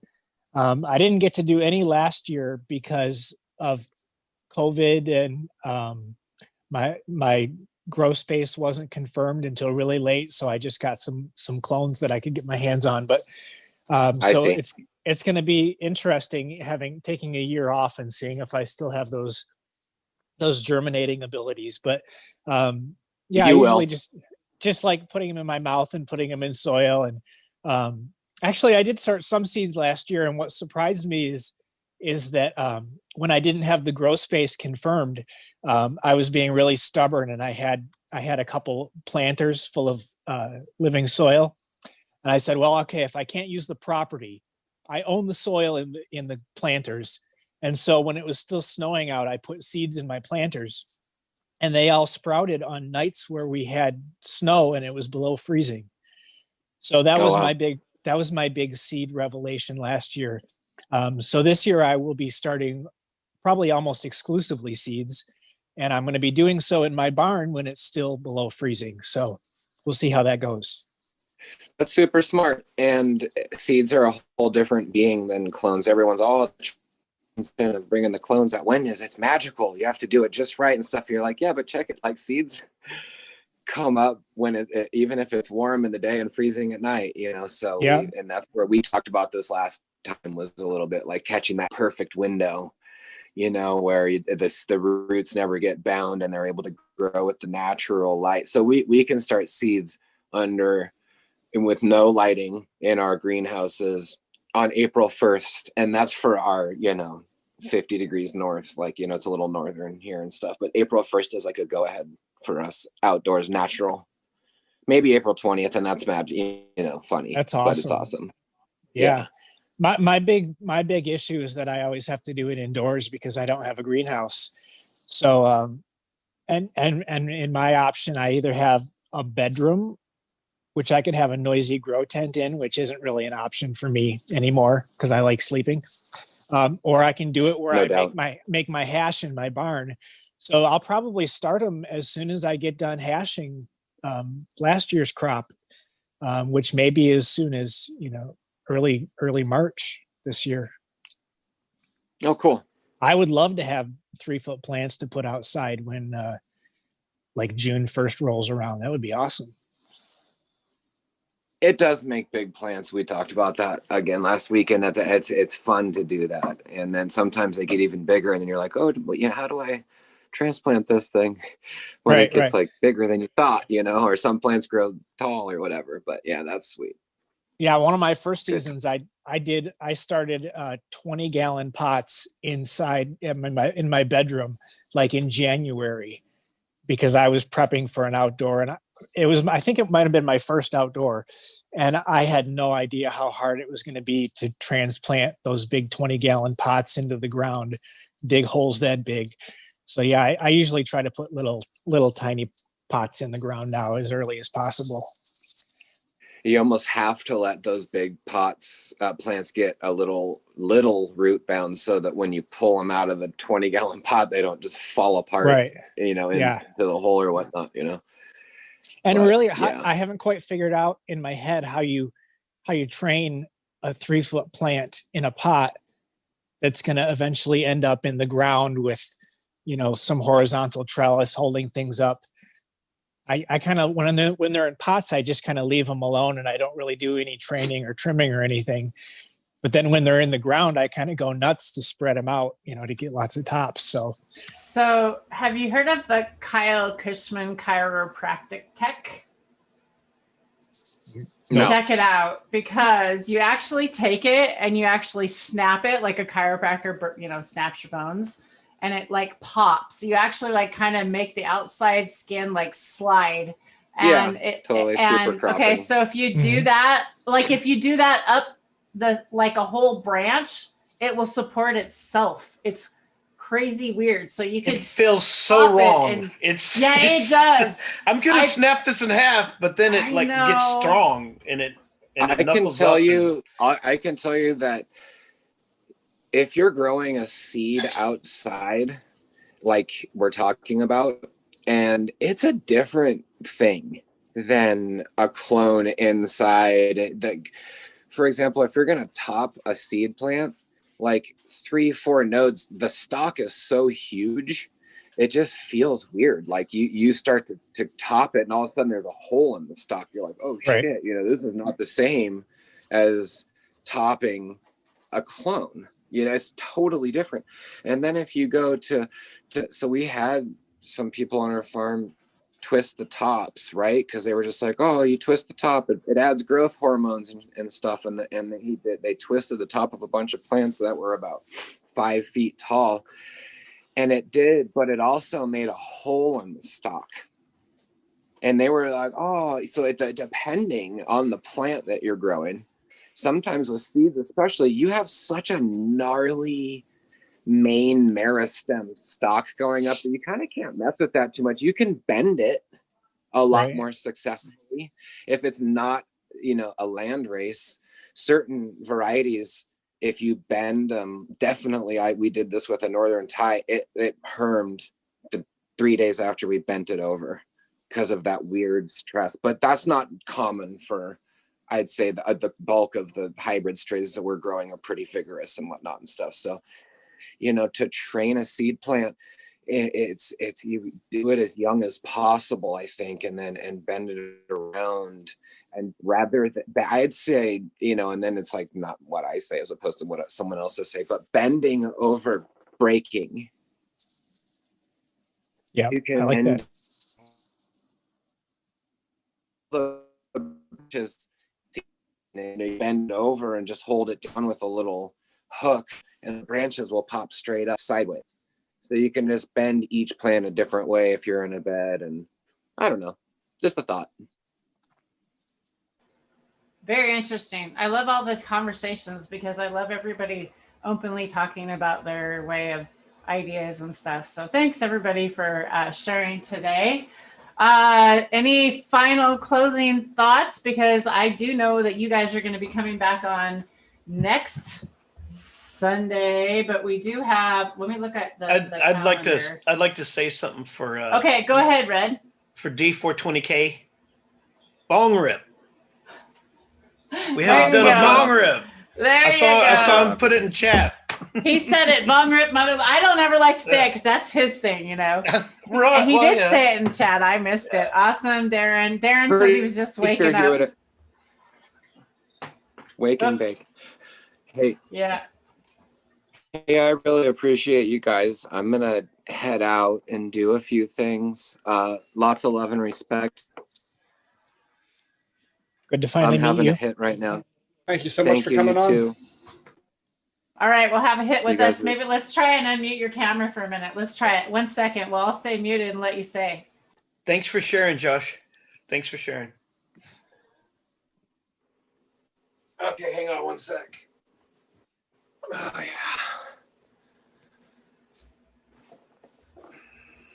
We'll see if he can do it here.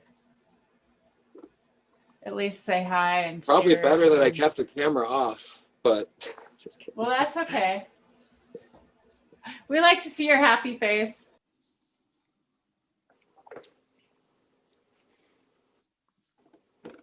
Let's have a toke. So we made a couple of new varieties, the glazed cherry crosses. So we have a bunch of glazed cherry by Homesteader, glazed cherry, glazed Zelly. You know, but the glazed ghost is pretty insane. It's dark cherry, fuel, beautiful form, and so that's what I'm going on right here.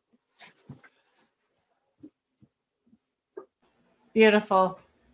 Well, cheers everybody out there. Thank you for joining us today. We really appreciate it. We've got some more announcements after Josh leaves. We won't bore him with all of our announcements. And Heavy Icer, we have some more chat with you. Oh, it's not boring. Well, you know, you got stuff to do. You got farms, barns, and stuff to build. We're making you work. All good. All right. So, Red, did you have any questions for Heavy Icer today? I was going to let you ask some questions in a little bit and see if you had any hash questions since you've been playing around. Man, I think I've messaged most of mine to him, but no, I continue to be blown away with the dedication and the discipline he's taken to perfect his craft and do it himself and do it organically and do it so nice, man. It's inspiring to see.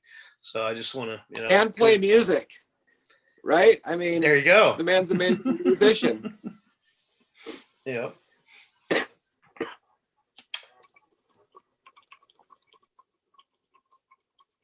Oh, I do have one question. How are you liking that whisk?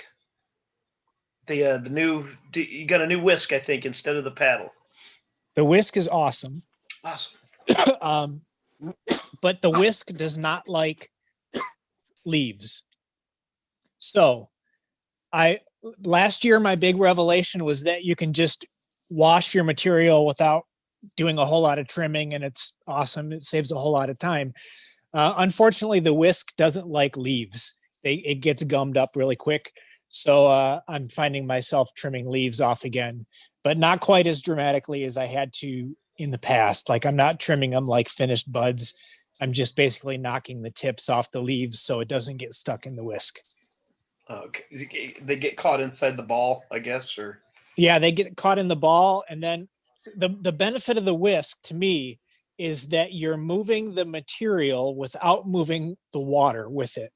Because like with the paddle, you move the water and it's kind of like it's a wake. you know, the whole thing goes with it. So like, Yeah. yes, everything's moving and they're banging against each other. But with the whisk, you're not moving the water at all. You're just moving the material. So the material it's way more agitation. In fact, you have to be careful. Like I only did 3 washes with the Kush mints, and the third wash was already looking beat up. So that it agitates a lot more. That said, I mean, I'm dabbing the third wash right now. It's pretty good. It's pretty good still. But the third wash was also probably only 10% or maybe 20% of the total yield. Right. So I feel like by the third wash, I already had most of the trichomes off that were going to fall off. Yeah, I agree, man. It seems like if you do it with enough, you do it the correct way after 3, it's like just about done. And then you do a 4th just to make sure, and that's primo to me, because that's just saving so much back, saving your back so much pain. That's got to be a lot better. And this year I discovered starting with a longer wash time doesn't cause any problems. And that's what made the multiple washes so difficult for me in the past, is that we would start with a 5-minute wash. And even if I let my younger helpers start with, or let me start with a short 5-minute wash and then let him do the longer ones, by the time we're done, we're each still doing probably close to an hour of stirring, especially if we each have our own barrel and we're both doing the stirring each time. By the time you do 3 or 2 washes of short washes, that's the same as one 15-minute long wash. And I think the only way it would make a difference is in the old days, before we knew about spraying the bags out, it might have made a huge difference to only do that 5-minute wash and then pour through, because you're not rinsing, you didn't rinse anything. And so you got better hash that way. But now that we have the rinsing technique and you're rinsing the bags out, I mean, the washes all are pretty much the same purity level. Right. As long as the terpene content and the quality of the trichome is the same between washes, they're almost identical. So to me, it's just a matter of wanting to get them off as efficiently as possible, rather than trying to get a premium product out of a short wash. No, I agree, man. I kind of noticed the same thing, and I'm like, I'm not gonna do another 8 runs on this. I'm gonna see if I can get it done in 3 to 4, and it did. Yeah. And I was not disappointed in the quality at all. And I mean, didn't see a change. And I mean, we would do. I think last year we had some washes that we did up to 6 washes on the material, and that was with the paddle, not with the whisk. And I think all the way up to wash 5 made it into the full melt mix. So I mean, it might be strain specific as to how many washes you can do, but for me, I really think it's just the efficiency and the whisk tech that knocks things off a whole lot quicker. Nice. Man, I appreciate it. That's awesome. Thank you. So yeah, no problem. On that thought, do you think that would you have any thoughts of going back to the paddle and still not having to trim those leaves off, or your still thoughts is just go ahead and stick with the whisk and try it out and see how we do? I mean, the clogging up of the whisk with the leaves hasn't been a showstopper yet, even with the completely untrimmed material. So no, I don't think I would. You can still use a paddle; it works fine. And if my whisk broke, I could still use the paddle just fine. But Yeah, I think it's better. Like I did think about, I forget the name of the product, but there's somebody's making like a little silicone brush for knocking the leaves off instead of trimming. I thought maybe something like that might be a good idea. It kind of scares me as a hash maker, because you might be knocking trichomes off too. But I mean, you're kind of messing things up with scissors when you're breaking up the material anyway to trim it. So I've thought about maybe doing that, just taking each cola out and, brushing it off a little bit like you're brushing a corn cob with butter or something, I guess. But it's not really a game changer or As long as a you game did it over stopper. a dry stiff screen, you'd be okay. You wouldn't waste anything that way. Yeah, you certainly could. And Yeah. this Sunday driver, I'm trimming over trim bins, and so far all of the leaves that I've cut off that I thought I was saving for my wash, that were going to be in the wash, I've beat the heck out of them over the trim bins, and I don't think I've even got a gram of sift out of this big huge pile of leaves.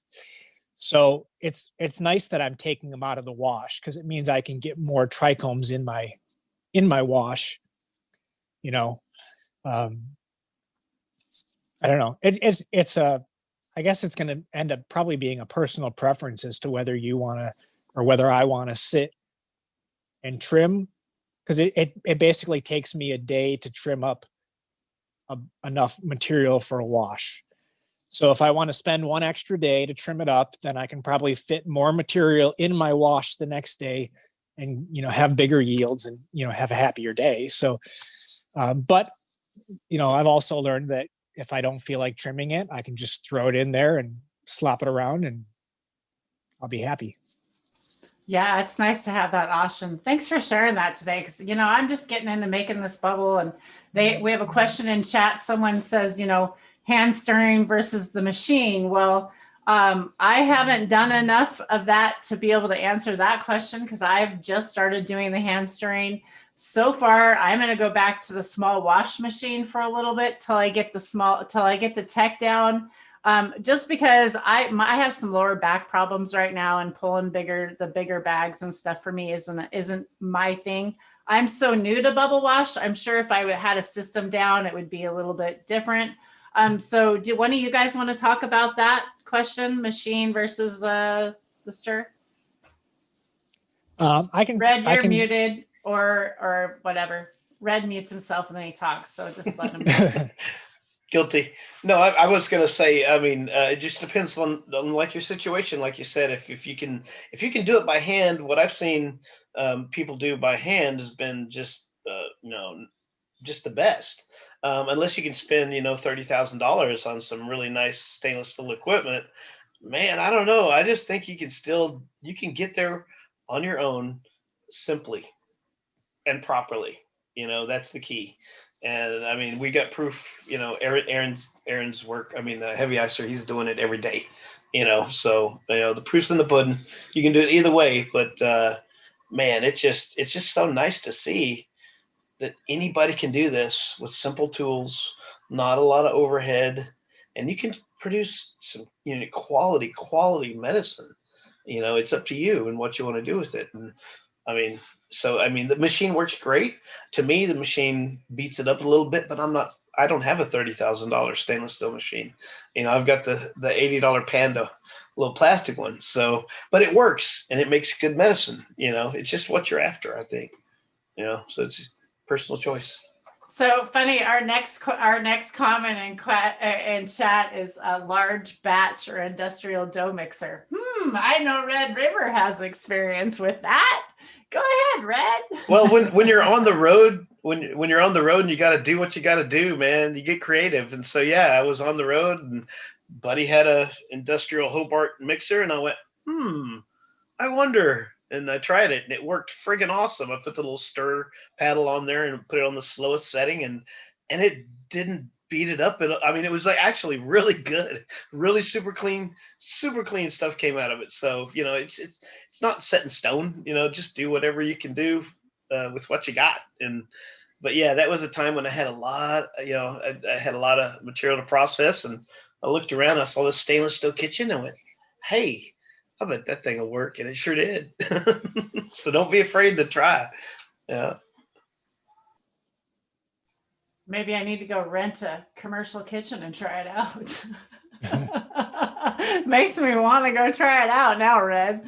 But I was gifted a small wash machine from a friend. So that's why I'm trying the wash machine. It wasn't that I went out and purchased it myself.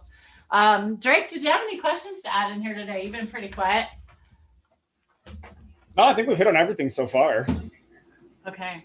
Awesome. Yeah, I've been pretty stoked. I mean, as usual, Josh took everything to the next level. So I was kind of just trying to grasp onto whatever I could understand. I love having them come on and speak. And as far as the hash talk is going, I'm loving it. I always love to hear pretty well from the experts, essentially. So I don't have a whole ton of experience. I've done a fair amount, and I know a lot of theoretical stuff behind it and the whole set and procedure. But no, I'd rather let people that have been doing this on the regular step up here and tell us how they do it. So thank you guys very much.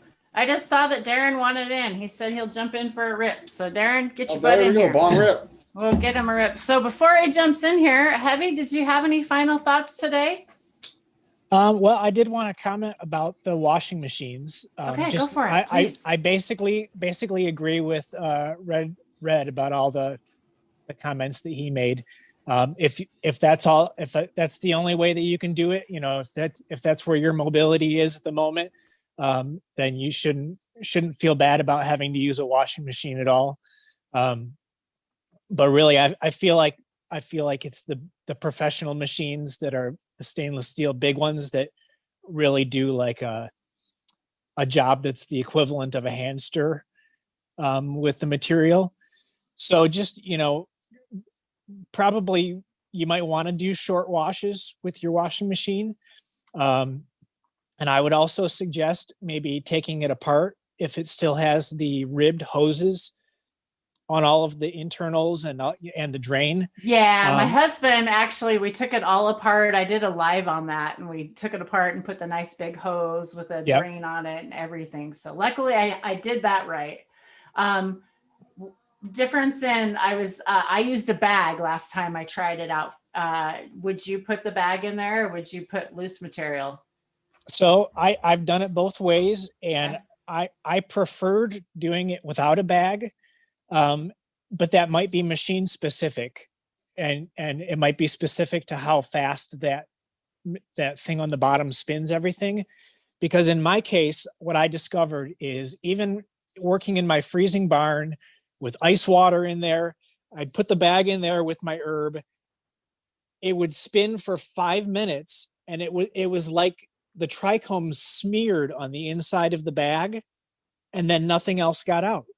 So, I would have those washes where, maybe my first wash, I'd have, a little bit of hash because some of it got out. But then by the second wash, it was like all the holes on the bag were all sealed up with stiff resin because it was cold. And then I wouldn't get any more out of it.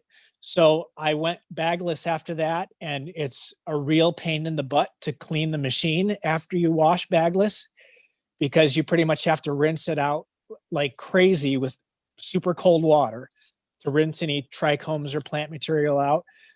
And then that wasn't good enough for me. So I basically put, a bottle or two of isopropyl through it to dissolve anything that was in it, and then ran ice cold water through it again.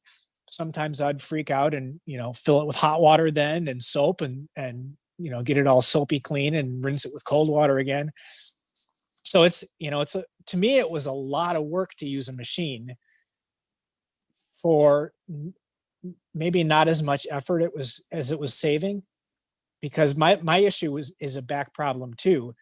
And man, to keep lifting that machine up to dump it, or to dump the ice out, or to, whatever, to keep carrying it around, that was a lot of work too. And, just switching to a 5-gallon bucket to stir in with a regular home-sized spoon was a lot easier for me. But it's really a personal preference thing, I think.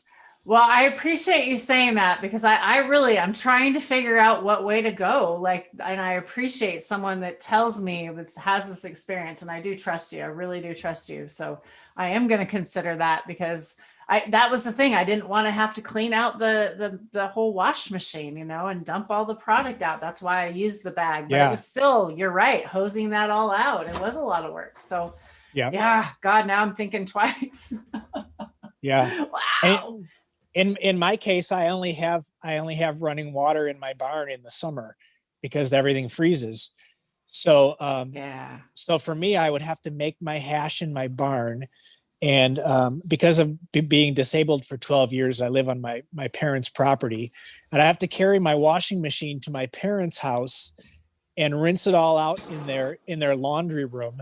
It was just not a bad, or it was a bad experience all around to have to wash that out for every wash.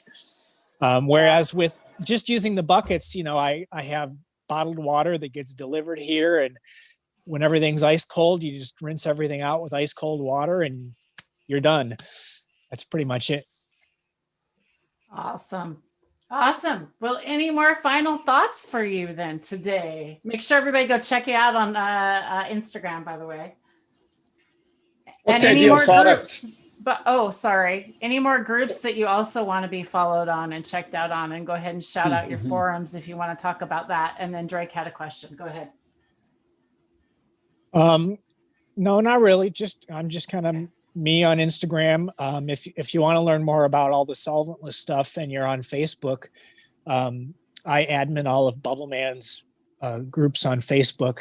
So that would be like Hash Church, water extraction, hash making techniques, water extraction drying techniques, Team Dry Sift, Rosin Tech, and I think that's about it for hash making.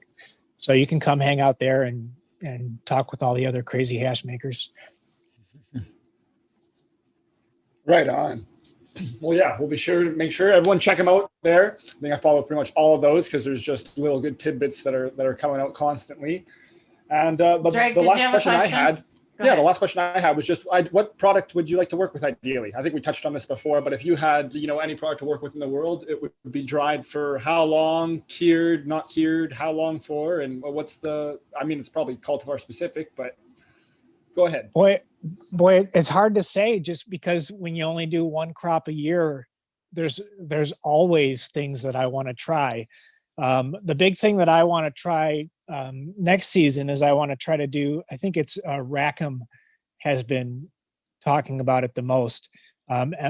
He's been talking about it. I've been wanting to try it for a long time. Is just after I dunk my buds at harvest time, basically just letting them drip dry and then dry for like 2 or 3 days. So they're still pretty fresh, but they're not like dried. They're definitely not the same dried terpene profile. They're more of a fresh terpene profile. But apparently just a couple day drying can help toughen up the trichome skin and make washing a lot easier. But you still get a little bit more of the heavy monoterpenes from the fresh material. So I really want to try that. I can't really say there's any cultivars specifically that I want to try. Although I would like to try some more fruit flavors that aren't citrus. That's a direction I want to look into. I'm horrible with the cultivars because I really got into the growing just to make my hash. It wasn't because I wanted to be a grower or because I was super interested in genetics or anything like that. I just wanted to make my hash. So that's still a thing that I need to work on and remember all those things. I was more interested on just on the pretty much what you answered already. Anyways, the cultivar was kind of the back end of that. It was more just concerning like some sort of certain cultivars are going to change what period they wash best at, but just more interested on what you like working with. And I think that's a little cool thing you touched on, that 2 to 3 day after and I mean, we should address that you do the bud washing. You're a condoner of the bud washing, and then just letting it air dry for 2 to 3 days and processing that. Yep. I did notice this year with the bud dunking, I'll just throw this in, that with with this Sunday driver, which is super dense, that I don't know, maybe 50% of the tops of the buds, because I would hang colas that are 24 inches long. It seems like if there was any gunk in the water that was still draining, it drained right into the tips of the buds as they were drying. So I seem to be tossing the tips of about 50% of the colas. And I don't know if that's because I didn't dip them long enough, or because they were just really dirty, or they were too dense to drain properly, or whatever. But I just thought I'd throw that out there for the people that are following the bud dunking results. It didn't really affect me as a hash maker, because to throw out 4 grams of tips from the whole crop, wasn't a big deal. But as far as cultivars go, I want to explore GMO crosses more, just because they wash so darn well. If there's other cultivars out there that have the same trichome quality but different flavors, then that is like a dream come true for me, I think. And let's see, as far as technique, I don't think there's a whole lot more I want to explore with the whole air drying, hand stirring at the moment. But I'm sure at some point, the bigger production stuff is going to happen in my life, and I'm going to learn about the big stainless steel machines and how to use a freeze dryer and things like that. So I'm sure that'll be my next adventure in a couple of years. Cool. I can't wait to do more of that. Yeah, looking forward to it. Darren, welcome to the channel. How are you today, my man? Checking in with you. Doing good. How's everybody? How's those little ones? Good. How's Carol today? Well, she's good. Honored as ever. And Dabs. She's good too. We just thought I'd jump in for a quick bong rip. And Let's do it. And let everybody know we're going to be doing a live later on today sometime. And we're going to be talking about the dry sift rabbit hole. Since I jumped down that and announced that I want to ask these questions. Right there, y'all. This is what Darren's talking about. Go ahead, Darren. Pardon me, Tara. Go ahead. I said this is what you're talking about right here. Go ahead. Yeah. Okay. I'll finish up here. Where was I? Since you've been talking about, I'm gonna do a bong. Nope. And, since you've been talking about the dry sift, lovers.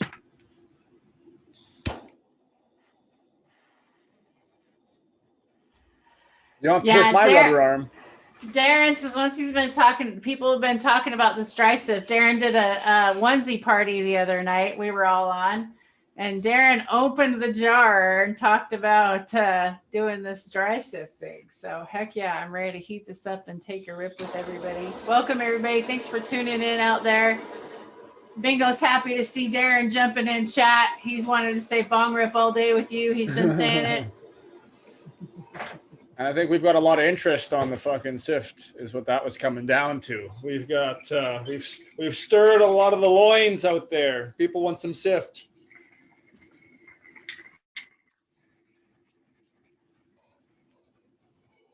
Ooh, there's a nice bong rip. Changed off one for some Rockstar.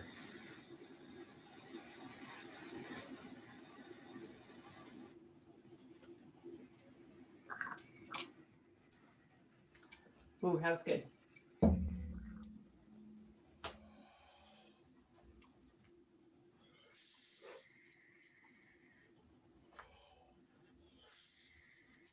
Ooh. Well, I hope everybody's having a happy Sunday out there. I'll wait for Darren to get done with his rip, and he's going to be talking. Yeah, I'm eager to see what he was saying, man. Heck yeah. Where was I? What was I saying? It was since you brought up the question about the dry sift, some people have been getting back to you. Okay, please just let me finish. I am really baked. I'm 2 edibles in, and my mind will just go away like a fucking squirrel. So let me get it out without interrupting me, please. And thank you very much. Since I put that out there, I've got a lot of messages saying, way to go, man. Kudos on you for putting it out there and putting it on those guys that are holding this secret, that are not sharing it with everybody. And it's just, everybody is along the same lines. No one's saying anything bad like those fucking guys or nothing like that. And this isn't gonna be like that. But what it is it's a tech that I don't know why everybody isn't knowing it. I don't know why it's not being shared, because it was being held back because there was a machine being made. And Johnny, he interviewed the guy the other day there, and he didn't really ask any questions. He said he was going to. We kind of beat around the bush and was like, hey, is there a machine coming up a little? And then Bob, the guy was just like, no. He just kind of, well, he didn't say no. He just was like, don't talk about that. And I don't understand why this topic is such a don't talk about that. Like dad's beating up mom again or something because he's got a 6-pack in him. For fuck's sakes. This is a secret tech that it's a simple thing that everybody can do. The shit's been legalized now so that we can do it, everybody at home and everything like that. So what is the reason why it's being held back? So instead of trying to go down the rabbit holes of what it is, I'm hoping they just offer it to us. And at the same time, everybody that's messaged me saying that you've got someone to talk to, you're talking to these other science guys, so many people are putting some input in, by all means, come on the show. Let's find some other techs that works if we're not going to be shared this tech, because whatever reason it is, and I don't know what the reason is. I would like to know the reason why it's not shared and why it's such a secret today. So maybe we can figure it out, maybe we can't. But we'll figure out some different ways of doing it from all of you out there that are going down this rabbit hole with us now. Because we were going down it before, just in little groups here and little groups there on the internet and stuff, and just getting stopped every time. Close, but no fucking, no win. No, don't pass go, don't collect $200. So give us the tech, please and thank you. I'm asking for every single weed smoker, hash maker, dry sifter, weed grower out there. Come on, man. Share the tech with us. Skunk Man Sam and Bubble Man. You guys are the ones that hold it. What's going on? Thank you. That is all Sharing I have to say. is caring. Thank you for letting me do that. Sharing is Mother caring. lovers. Let's do it. Sharing is caring. Don't forget that. Sharing really, really is caring. Because, Mark talks about this one situation where he asked the guy about macro photography. And he said that he's done this a few times and he's explained it's quite out there. And the guy said, sure, I'll explain that to you. Soon as explain the macro photography to you. As soon as you show me how to sew up bubble bags and do all that sort of stuff and make a fortune with that, then we can do that. And Mark was like, huh? And he also said, do you want to be that guy? Do you really want to be that guy that's holding back that information instead of sharing and maybe working together and all that? Well, come on, guys. You guys are that guy right now, whether you know it or not. And it's wrong. Share, brothers. Share, hash brothers, because sharing is caring. Mother lovers. Exactly. So this Agreed. is kind of the tech we were working on, and what we talked about was with static and bouncing it with frequencies. And that's all the kind of things we've been working on. This was just on my Instagram. I was playing around with it. These guys kind of inspired me to go back to it. So Darren is going to take on the journey, and he is going to have a live later on today, you guys. So be prepared. Make sure you get over there and get subbed up, because it'll be, I'm looking forward to this conversation. There's going to be a lot of little things that I say that I'm going to hint out that I got hints and I got little things from here and there, from Johnny, from Tony, from myself, from Mark, nothing from Sam though, but it fits in a pouch this big, a shaving kit. You can buy it at any hardware store anywhere in the world, apparently. There's a good start. We'll see you on the show later today on the rest of it. let's get back to Mr. Heavy Ice and about his bubble hashing and techniques here now. Thanks, Darren. Thanks for coming in. Appreciate you sharing that. No Well, I problem. think we've been on here for way more than longer than we planned on. I've had Heavy tied up here for longer. I don't know how much longer he wants to be here. He's got a lot of work to do. This guy does all his own product, and I think it's awesome. And I don't want to keep everybody here too much longer, because we're definitely going to have him back again, because I'm sure he's going to clue us in on more information that he has going on. Heavy, did you have any final words though? Nothing specific. No. Okay. Thanks for having me. Awesome. We Thanks for appreciate coming you on. We being appreciate it so much. Yeah, you're thank just you, a man. I wealth of appreciate knowledge. it. And every time you come on, I know we're just going to keep finding new little tips and tricks that we just don't even think of, because that's just the nature of this industry. So really appreciate it. Yeah, You're inspiring welcome. a lot of people out there, man, by what you do. It's good stuff. I appreciate it. Thank you. Thanks everyone in chat. Please subscribe to Tara. Those thumbs up. Hit the little bell. She keeps putting people together. Even like today, we had Heavy and Dragonfly see each other. I mean, not in person, but as much as we can do in the COVID time. So that was incredible. Love just being here for these relationships expanding, and can't wait to continue doing that down the road. So thank you, Tara, and close us out. Thank you, Drake, for being here. But I do want to talk about what we have coming up on the new year. We have Live with Wednesdays on with Lala. We're talking about labs right now and KNF, that's the KNF corner right now at Lala's, and we're going down the rabbit hole with her on KNF because I'm learning it. And on New Year's, we are having New Year's Day will be the next day. We will go live with the crew, and we're going to be having a planting party, you all. We are planting. We're going to get as many people to plant seeds as we can on New Year's Day at high noon on Pacific. So hope we see you all back then. And then we do have some special guests coming up soon after that. I think maybe the 3rd even. So we've got amazing stuff going on. So I'm not going to bore you all with any more. Thank you all for being here. Love, peace as always. I hope you're happy and healthy. Come check us out on Instagram, DS if you need to. And you can also email me at terraleelive@gmail.com. Peace and love.